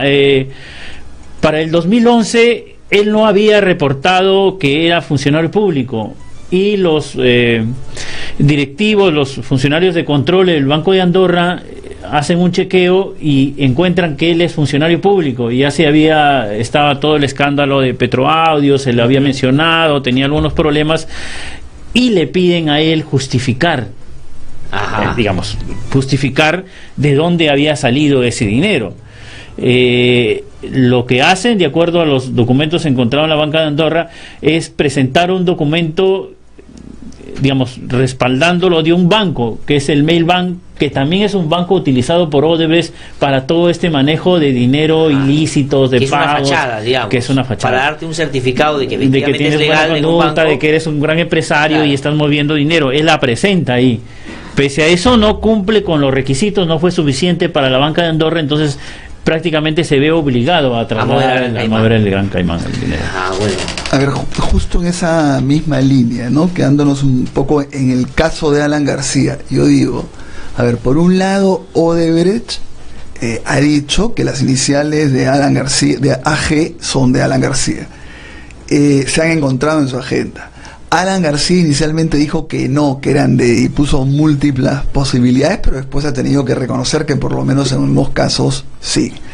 Después se ha probado 50.000 veces, por decir una expresión, que Odebrecht y Barata se han reunido con él en Palacio de Gobierno. Tienes un entorno numeroso de su gente íntima mía que está ya vinculada, acusada. Yo entiendo que no se le pueda, digamos, avanzar más las investigaciones en relación a él en el Congreso, por lo que ya sabemos, pero ¿por qué en el Ministerio Público no avanza más? ¿Qué tiene Alan García que, digamos, en comparación a los otros, yo creo que tiene mucho más? ¿Por qué en el Ministerio Público se está también tan atrasado frente a Alan García? Mira, por lo que se conoce, porque hay muchas investigaciones reservadas en el Ministerio Público, todavía no hay, digamos, una prueba concreta que nos lleva. Hay una serie de indicios que lo rodean, pero todavía no hay una prueba concreta, no hay una cosa clara sobre eso. Y con él, digamos, la experiencia demuestra que tienes que avanzar con pasos seguros, ¿no? Digamos, si recordamos, hubo una investigación en el Congreso que él se basó en que en una citación no le pusieron que estaba investigado, sino que era testigo, y se basó de ese pequeño detalle para que un juez anulara todo lo que se hizo ahí, ¿no?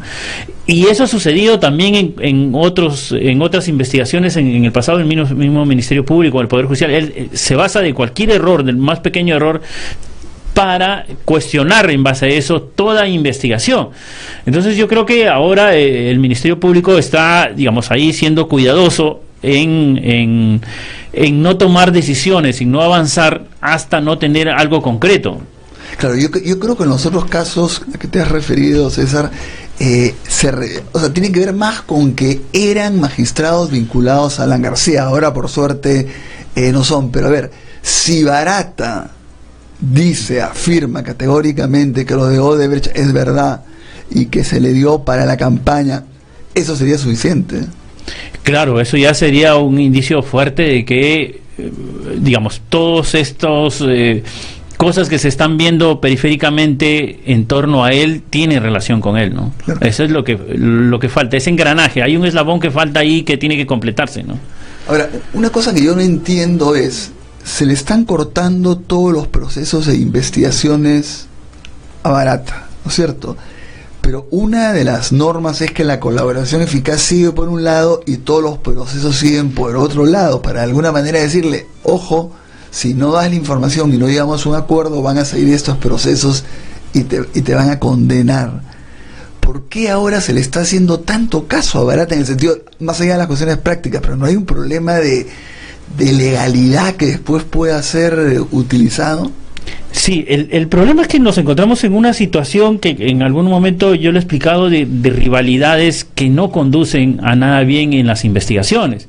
Digamos, el antecedente de una investigación grande fue, digamos, el comienzo de siglo, el tema de Montesinos, donde hubo un gran colaborador eficaz, que fue Matilde Pinchi, que trabajaba con los fiscales y que trabajaba con los procuradores informando, dando información, y a ninguno dentro del sistema se le ocurría, en medio de su colaboración, abrirle un proceso, abrirle una investigación, estarle embargando sus cuentas, porque ella estaba a disposición. Eso lo podías hacer en cualquier momento, ya no se estaba fugando, ya se estaba colaborando y lo podías hacer en cualquier momento. ¿Qué es lo que sucedió con Barata? Cuando Barata se acerca a colaborar al Ministerio Público, llega, lo recibe el equipo especial del doctor Hamilton y se produce lo que tú has dicho, ¿no? Se abre una investigación donde él está incluido, que era lo que siempre se ha hecho con los colaboradores, y empiezan a trabajar con él. Ya, ahí son donde las descoordinaciones. La Procuraduría lo he metido ahí y le empieza a embargar todo. Sí. O sea, empieza a hacer contra él. Él no siente que no lo controla. El Ministerio Público le dice, pero nosotros no controlamos a la Procuraduría, es otro organismo. Pero no estás hablando de otra Procuraduría y estás hablando de otro fiscal, claro, ¿no es cierto? Entonces, eso es por un lado. Después, dentro del Ministerio Público hay rivalidades y aparece otro fiscal y le abre otra y segunda investigación. Dice, como en esa investigación te estás hablando por corrupción, yo acá te hablo por lavado de activos. Claro. Y eso genera que la UIF le congele todas sus cuentas. Y le congelan todo en el Perú. Y él tiene familia en el Perú, o sea, que se ve afectada. O sea, él dice, yo estoy colaborando, les estoy dando toda la información, mi testimonio, se están entregando pruebas, cuentas, se encuentran todo, y él se siente atacado. Claro. O sea, digamos, esa descoordinación. No correspondido. Claro, o sea, digamos, no es que ya quiera salirse de todo eso, sino, digamos, entiende mi situación, yo sigo colaborando. Y ahí es donde él se ve, hasta cierto punto, digamos, se retira un poco de las conversaciones, que es lo que ha congelado todo esto, que ha impedido, yo creo, que avancen más, ¿no? En algún momento, cuando esto comenzó, conversábamos con gente del entorno de Odebrecht, de funcionarios, y en las primeras declaraciones no mencionan, yo lo pongo en Twitter, no menciona a Keiko y ni a Alan García. Entonces, lo que ellos me explican es, vamos paso a paso. Que el Ministerio Público se fortalezca, que el Ministerio Público crezca con los primeros datos, con la primera información que le hemos dado, y vamos a ir agregando, vamos a ir dando más, van a ir apareciendo más cosas. Pero, digamos, estos desencuentros en el sistema que tiene que luchar contra la corrupción ha impedido que eso se paralice. Digamos, el Ministerio Público se cortan estos contactos con Barata desde junio. O sea, más o menos hasta mayo, junio ellos siguen hablando con Barata. Después ya no, se ha congelado. Y mira todo el tiempo perdido, ¿no es cierto? Entonces, desde junio tenemos medio año perdido. Que hubiera significado probablemente ya, digamos, lo que se está haciendo ahorita es normalizando la situación, aclarando todos estos temas, archivado eso, pero digamos, de eso se pudieron haberse archivado antes. Y como dicen los mismos fiscales, como dice el mismo doctor Hamilton, como dice ahora el doctor Germán Juárez, es un archivo provisional. Sí. O sea, mientras tú sigas colaborando, esto va a mantenerse archivado. Si tú empiezas a no entregar información, Claro, empieza a descubrir que estás mintiendo, que no estás dando, eso se reabre. Que esa es la actitud que debieron tener desde el comienzo. Claro, Ahora, y pero 6 ¿qué cosa ha meses hecho, perdidos, sí. César, que la actitud cambie y hoy día veamos niveles mayores de coordinación, no sé si óptimos, pero mejores de coordinación? ¿Tú crees que esta idea del avasallamiento del fujimorismo contra el fiscal de la Nación ha, entre otras cosas, hecho que dentro del Ministerio Público no solo se defiendan, sino digan, oye, hay que organizarnos mejor porque finalmente eso nos puede caer a todos? ¿También o no? ¿O No, yo creo que ha sido ya normal. O sea, en el transcurso, digamos, de junio para acá se empezaron a dar cuenta los medios fiscales que con esa forma de trabajar descoordinadamente no iban a lograr nada, que ni uno ni otro, ¿no? O sea, ambos se entorpecían. Ajá. Y ya han venido los últimos meses normalizando, coordinando mejor las cosas, y lo que ha sucedido es que hay una coincidencia, ¿no? O sea, digamos, esto iba de todas maneras a salir aún cuando no se hubiera presentado este avasallamiento del Congreso contra el fiscal de la Nación. O sea, es... O sea, ¿tú crees que la propia dinámica diaria los ha llevado a coordinar mejor? Sí. Ahora, la presencia de José Domingo Pérez en el marco de un inicial escenario donde estaba Hamilton Castro y por otro lado Juárez Atoche, y que hubo este peloteo de quién lleva el caso, y llegó José Domingo Pérez. ¿Cómo se ha armado, incluyendo a José Domingo Pérez, ya el escenario dentro del Ministerio Público? Este es un fiscal, por ejemplo, que coordina, que es diligente, que está haciendo las cosas en la dirección correcta, desde lo que tú conoces. Sí, eso es un buen fiscal, tiene ganas de trabajar, tiene ganas de hacer las cosas, se le ha visto en otros casos anteriormente trabajando muy bien, quiere hacer las cosas, está dispuesto a llegar, ha sorprendido, digamos... sorprendió dentro del Ministerio Público su propia dinámica. A veces son muy acartonados. Ajá. Entonces se generó esto de que aparentemente un fiscal le decía que no pregunte sobre AG. Eran dos formas de ver el mismo caso, ¿no? O sea, es como si tú dijeras, lee la revista por la primera página, yo la quiero leer por la última, entonces son dos formas, no es que no quieras que vea la primera página, no, es la forma de eso. Entonces, o sea, él digamos, claro, esos formalismos, ¿no? Esos formalismos que dijeron, tú vas a investigar solamente el tema de Keiko. Él dijo, no, ¿por qué vamos a investigar solamente el tema de Keiko? Investiguemos, seamos más amplios en la investigación, investiguemos las agendas de Marcelo Odebrecht. De acuerdo. Entonces, si investigamos las agendas de Marcelo Odebrecht, podemos preguntarle de todo. O sea, digamos, claro, le damos vuelta a lo mismo. O sea, él, si iba por Keiko solamente, lógicamente no le podía preguntar sobre otros temas a Marcelo Odebrecht. No le hubiera podido preguntar porque eso no está permitido. Sí, porque es un trabajo de cooperación internacional y tú le tienes que decir al otro sobre qué le voy a preguntar. Entonces, salvo que Marcelo Odebrecht espontáneamente mencione algunas cosas y tú puedas preguntarle sobre eso. Entonces él sabiendo ese corte, dice, no, abramos el abanico, preguntémosle sobre las agendas, y cuando le abramos el abanico y preguntarle sobre las agendas, le podemos preguntar de todos los temas que están ahí, ¿no? Solo muy rapidito una pregunta especulativa. ¿Qué dice tu olfato respecto a los que han sido detenidos, Graña y los otros empresarios? ¿Puede ser que alguno se acoja a la colaboración eficaz o no? Mira, justamente estaba trabajando un tema sobre esa posibilidad y yo creo que sí, pero ahorita todavía no. O sea, lo que, digamos, sondeado ahí es que ellos están esperando el resultado de la apelación. Se ha dado una prisión preventiva y esto todavía no es definitivo. Va a ser apelada, creo, hoy día es el último día para apelar, y va a pasar a una sala superior que va a revisar. Una sala superior que en algunos momentos es anti-Carguancho, ¿no? Sí. Es muy meticulosa en revisar las decisiones de Carguancho. Pero mira lo que ha pasado con Moreno. Exacto. O sea, finalmente que revocaron y ustedes han publicado que Moreno recibió 2 millones de... Sí, claro, se revocaron la prisión preventiva de Moreno. Cuando había más riesgos con Moreno en la calle que dentro, ¿no es cierto? Claro. Hace poco también han revocado la prisión de Díaz Arce, el pastor vinculado a Orellana, y lo que tengo entendido es que a los empresarios ahí les han dicho calma, tranquilos, esto va a durar poco. Esto en un par de semanas, posiblemente antes de fin de año, se solucione y los veamos fuera. Están confiando mucho en la sala de apelaciones para que esto, y con eso termina la presión, y con eso terminamos sin empresarios queriendo acogerse a colaboración eficaz, ¿no? Sí, César, tenemos que terminar por una última pregunta que viene además de las redes. Si es que estas prisiones preventivas que se han dado en general en el caso de Lavallato han contribuido de manera sustantiva a mayores niveles de colaboración con la investigación de los casos, porque otra cosa, lo que tú buscas resguardar cuando haces una medida de esa o menos, una de menor naturaleza o intensidad, es que la gente no se escape, pero que a la vez colabore.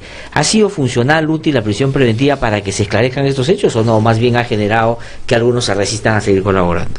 No, hasta ahora ha sido positiva, ¿no? Hasta ahora ha sido positiva, está logrando, digamos, dentro del Ministerio Público los objetivos que ellos están trazando, ¿no? La gente está colaborando de una u otra forma. Hay resistencias donde se sabía que iba a haber resistencias, digamos, en los funcionarios del APRA, definitivamente, si tú me dices se va a coger alguna colaboración eficaz, yo diría casi en el 90% no. O sea, eso es casi imposible. O sea, que esto fue al comienzo una finta nomás de que yo voy a colaborar en todo, que la pita se rompe por el lado más débil. Eso fue como un amague inicio y después ya todos los han... Claro, es que la colaboración eficaz es para que me des información adicional, no es para que me cuentes, sí, yo participé en esto y esto fue la operación y ya yo me culpo, no, o sea, digo, eso no es colaboración eficaz.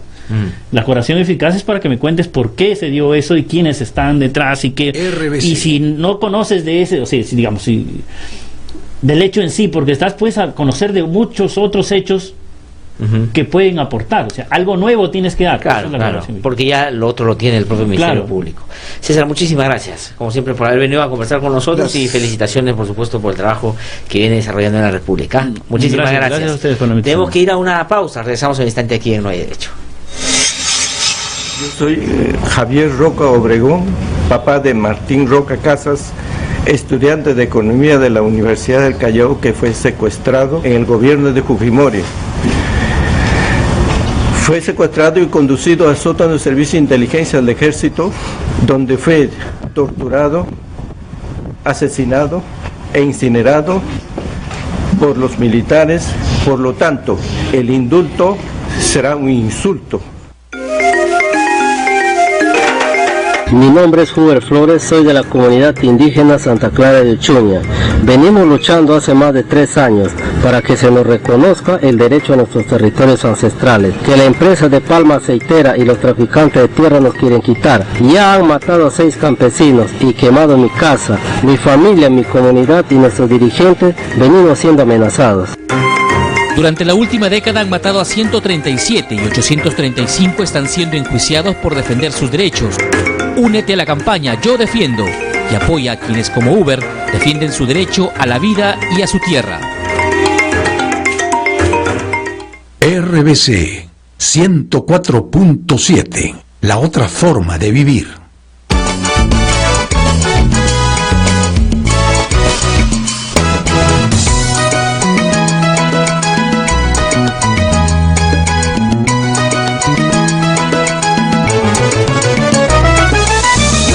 Las 8:38 de la mañana, estamos de vuelta aquí en No Hay Derecho, y tal vez una de las cosas que deberíamos hacer con más frecuencia y con mayor intensidad es preocuparnos por recuperar la memoria de lo que en la historia reciente hemos vivido en nuestro país, para poder advertir de los riesgos que significa, por ejemplo, tener altos niveles de corrupción o de violaciones a los derechos humanos.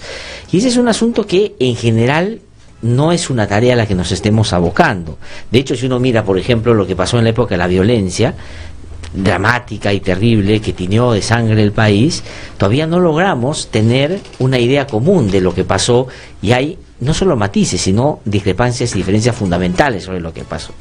Y en materia de anticorrupción o en materia de la corrupción, cuando pasó lo que pasó en la época de Fujimori, y lo conocimos en el transcurrir de los años, y a partir del 2000, no solo, digamos, por lo que los videos nos mostraban, sino por lo que el sistema de justicia empezaba a encaminar, dijimos, bueno, lo que hemos vivido ahora es incontrastable, y es probable que, mostrando esto, podamos todos llegar al convencimiento de que la corrupción es uno de nuestros principales problemas y no debe repetirse.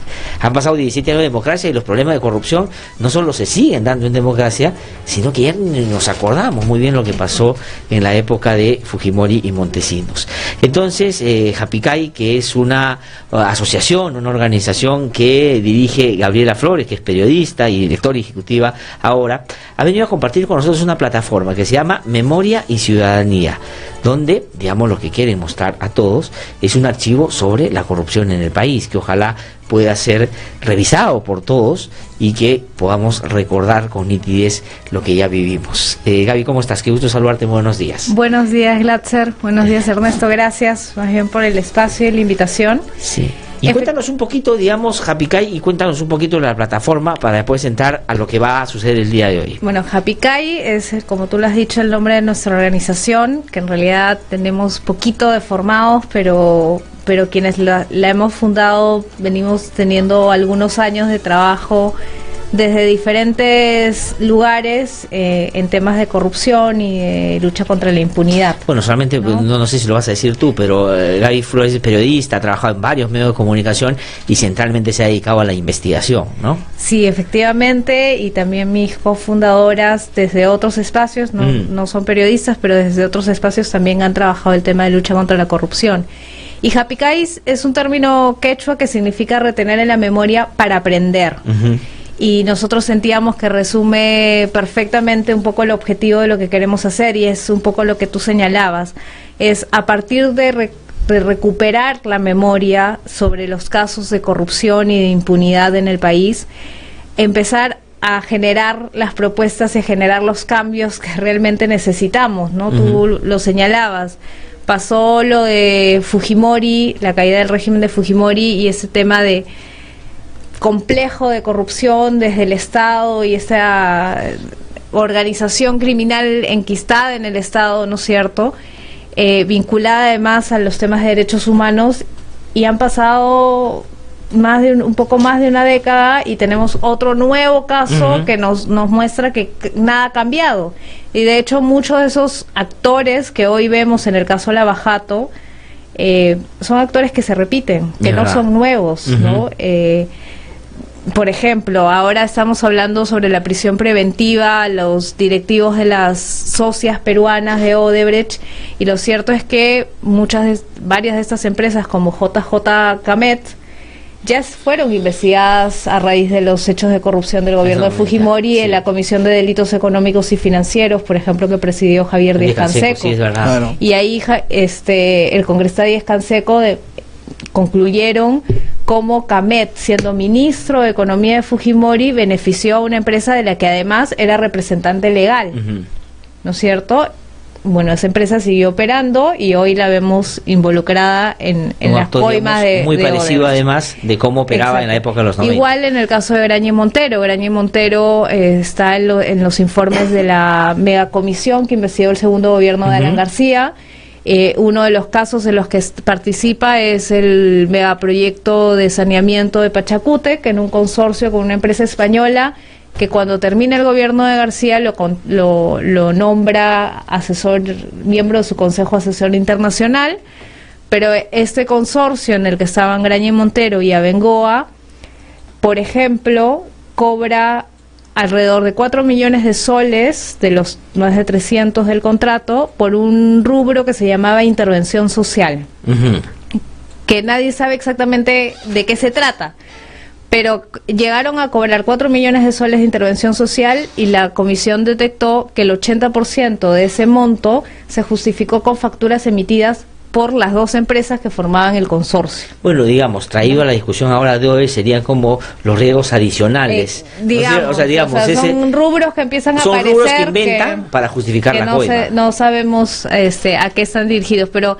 digamos, son actores, pero también son modalidades y son formas de capturar las decisiones públicas y los recursos públicos que se han ido repitiendo. Y la idea de presentar Memoria y Ciudadanía es eso, es poner la información a disposición de los ciudadanos, de las organizaciones, de los investigadores, de las autoridades, para poder empezar a generar propuestas de cambio real, ¿no? Y enfrentar el tema de la impunidad y de la corrupción en nuestro país que tanto daño hacen. Claro, hay como se toma el principio, la idea también de memoria y derechos humanos, ¿no? Frente a la violencia política, un poco para que no se repita, cosa que me parece sumamente interesante porque ha funcionado, ha salido muy bien, pese a que todavía es insuficiente en derechos humanos, pero hacerlo en corrupción me parece muy positivo, ¿no?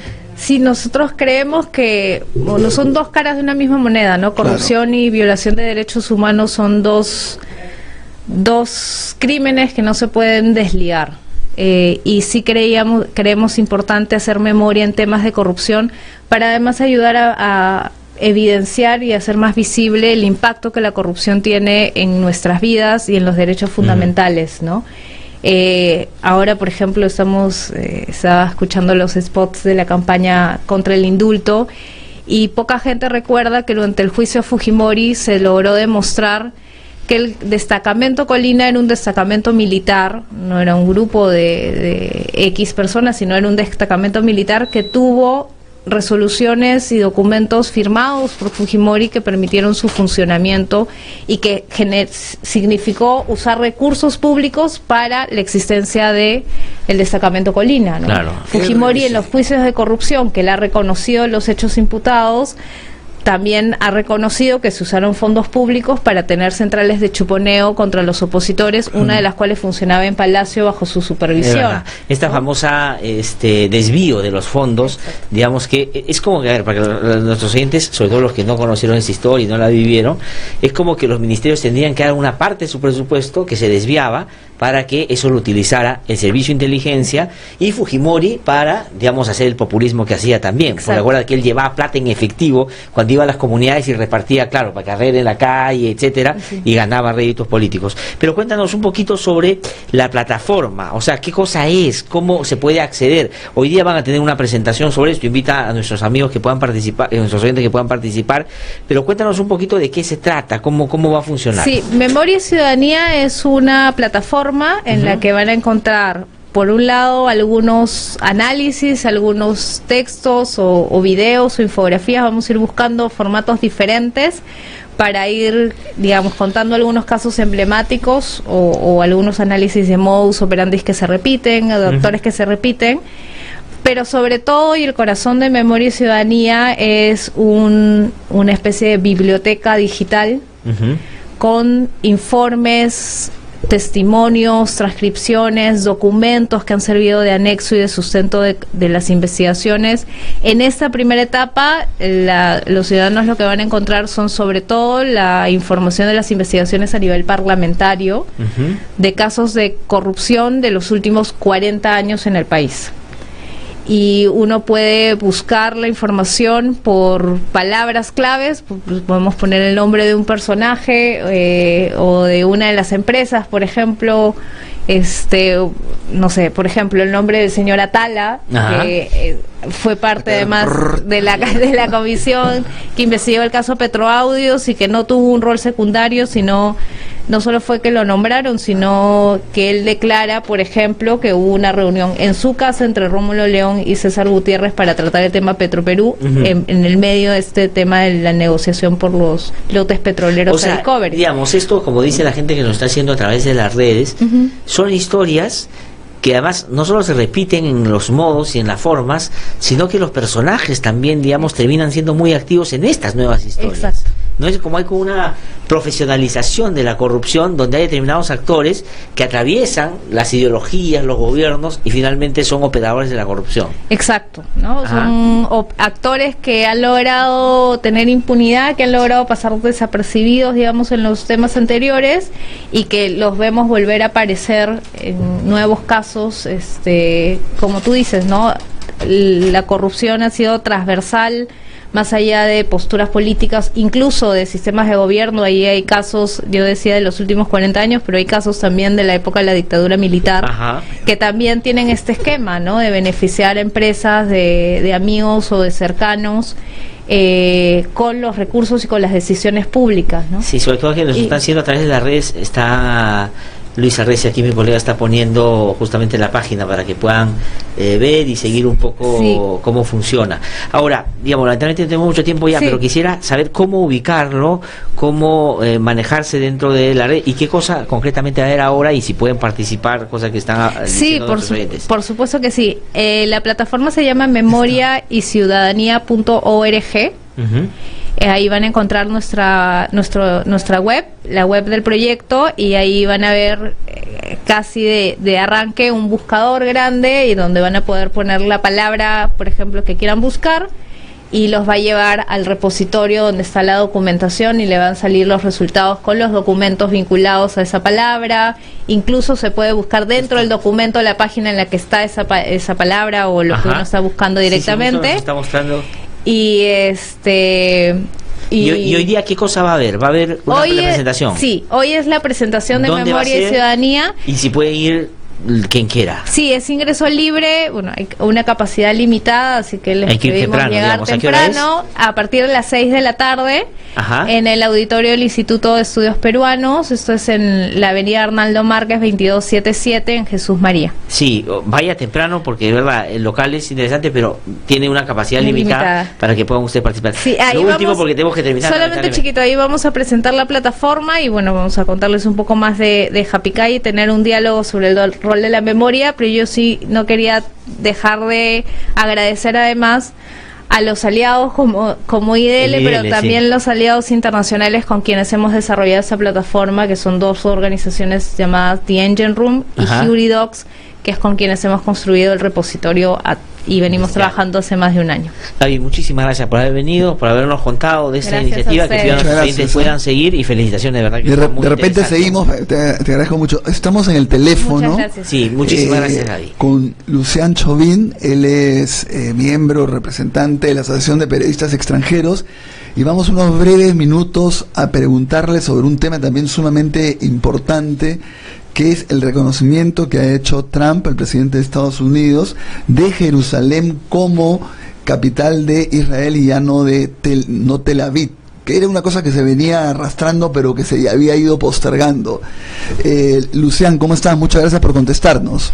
Hola, ¿cómo está? Por favor, explícanos exactamente la medida y por qué es tan importante y ha generado incluso que el Comité de Naciones Unidas de Seguridad se reúna. Te escuchamos, sí. Bueno, desde hace muchos años Estados Unidos está pensando nombrar Jerusalén como capital. No lo han hecho porque es una zona en disputa, y es más, la ciudad en sí es reclamada como un sitio sagrado por musulmanes, por cristianos, por judíos. Entonces la decisión de los otros gobiernos de Estados Unidos era no provocar, pero ahora estamos en un contexto en que el gobierno de Trump le gusta provocar. Claro. Ahora, se ha dicho que esto es como abrir las puertas, no me acuerdo ya qué representante de qué país, las puertas del infierno de Estados Unidos. Va a generar una respuesta de todos estos estados que no querían esto, ¿no? Bueno, de hecho hay protestas en Palestina ahora, en Líbano y en otros países. E incluso aliados como el rey de Jordania ha dicho que es un error garrafal. Entonces, si queremos paz en el Medio Oriente, este no es un paso adecuado. Claro, pero es como tú has dicho, una actitud provocadora. No es como decir, ustedes creen que no lo voy a hacer, bueno, un paso más adelante, porque realmente era impensable que iba a hacer esto. Pero ¿cuál es la magnitud del daño? ¿Se ha reunido ya o se va a reunir Naciones Unidas? ¿Se puede hacer algo? ¿Hay alguna posibilidad de volver a frenar, de suspender? ¿Qué crees que pase? No, es la decisión de él, nadie lo puede frenar. Pero es parte de un padrón. Si miramos desde enero, salimos del TPP, luego salimos de UNESCO, ahora salimos de la Organización de Migración de Naciones Unidas, salimos del Tratado de París para Cambio Climático. podemos salir de NAFTA, el acuerdo de libre comercio con Canadá y México. Entonces, es una política en que Estados Unidos se está desvinculando de la comunidad internacional. Claro, se ha retirado ahora del pacto de la ONU sobre migraciones, no sé si lo mencionaste, que también es una cosa importantísima, ¿no? Sí, así fue la semana pasada. La semana pasada. ¿Qué puede frenar a Trump? ¿La población, las instituciones norteamericanas, el mundo internacional? Porque realmente, digamos, no estamos ante una persona que se va de boca, que dice, sino que da pasos muy... Esto es muy grave, ¿no es cierto? Bueno, ha sido elegido por el pueblo norteamericano por 4 años. Tiene ahora ya una encuesta muy en contra, ¿no?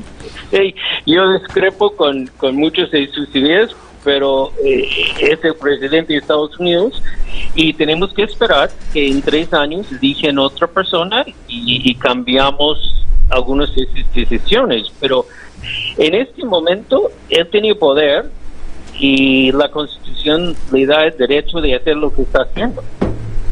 Sí. ¿Latzer, tú? Bueno, pero a ver, pero ya en otras medidas la Corte Suprema lo ha frenado. Acá no hay el Congreso, no hay una institución que pueda decir, o es una atribución ilimitada en términos de lo que ha hecho en Israel. De declarar dónde vamos a tener nuestra embajada es decisión de él. De él, totalmente. Ya. Sí. Igual salir de los tratados internacionales. Sí, no tiene que revisarle al Congreso, no hay una ratificación, nada de eso.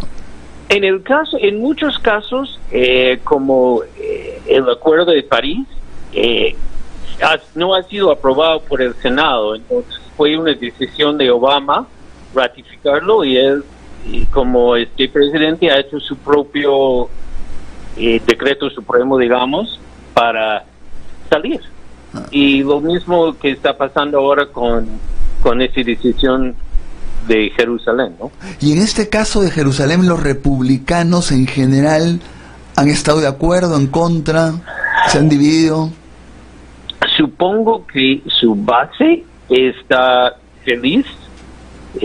Supongo que parte del Partido Republicano está contento, especialmente los cristianos conservadores que ven Israel como donde va a venir la segunda llegada de Jesús, digamos, pero dentro de su partido, y supongo que dentro del Partido Demócrata, hay gente que obviamente está en contra, ¿no?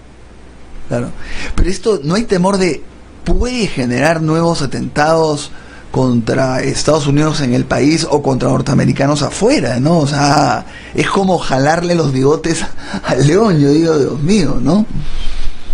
Bueno, sí, yo pienso igual, que tengo mucho temor que puede haber una decisión que ayuda a crispar los ánimos en el Medio Oriente, pero es muy complicado entender su visión de política exterior, porque es errática. Claro. Bueno, Lucián, te agradezco muchísimo por estos minutos, haber respondido, y esperamos que tenerte pronto acá en cabina para hacer una entrevista más larga. Sería excelente. Muchísimas gracias, Lucián. Gracias.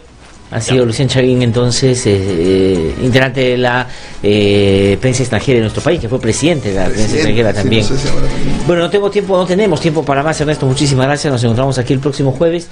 Conmigo hasta mañana no hacemos programa. Mañana es un día que hay que descansar y festejar y orar, por supuesto. Así que nos encontramos el día lunes a las 7 en punto aquí en No Hay Derecho. Buen fin de semana. No hay derecho, no.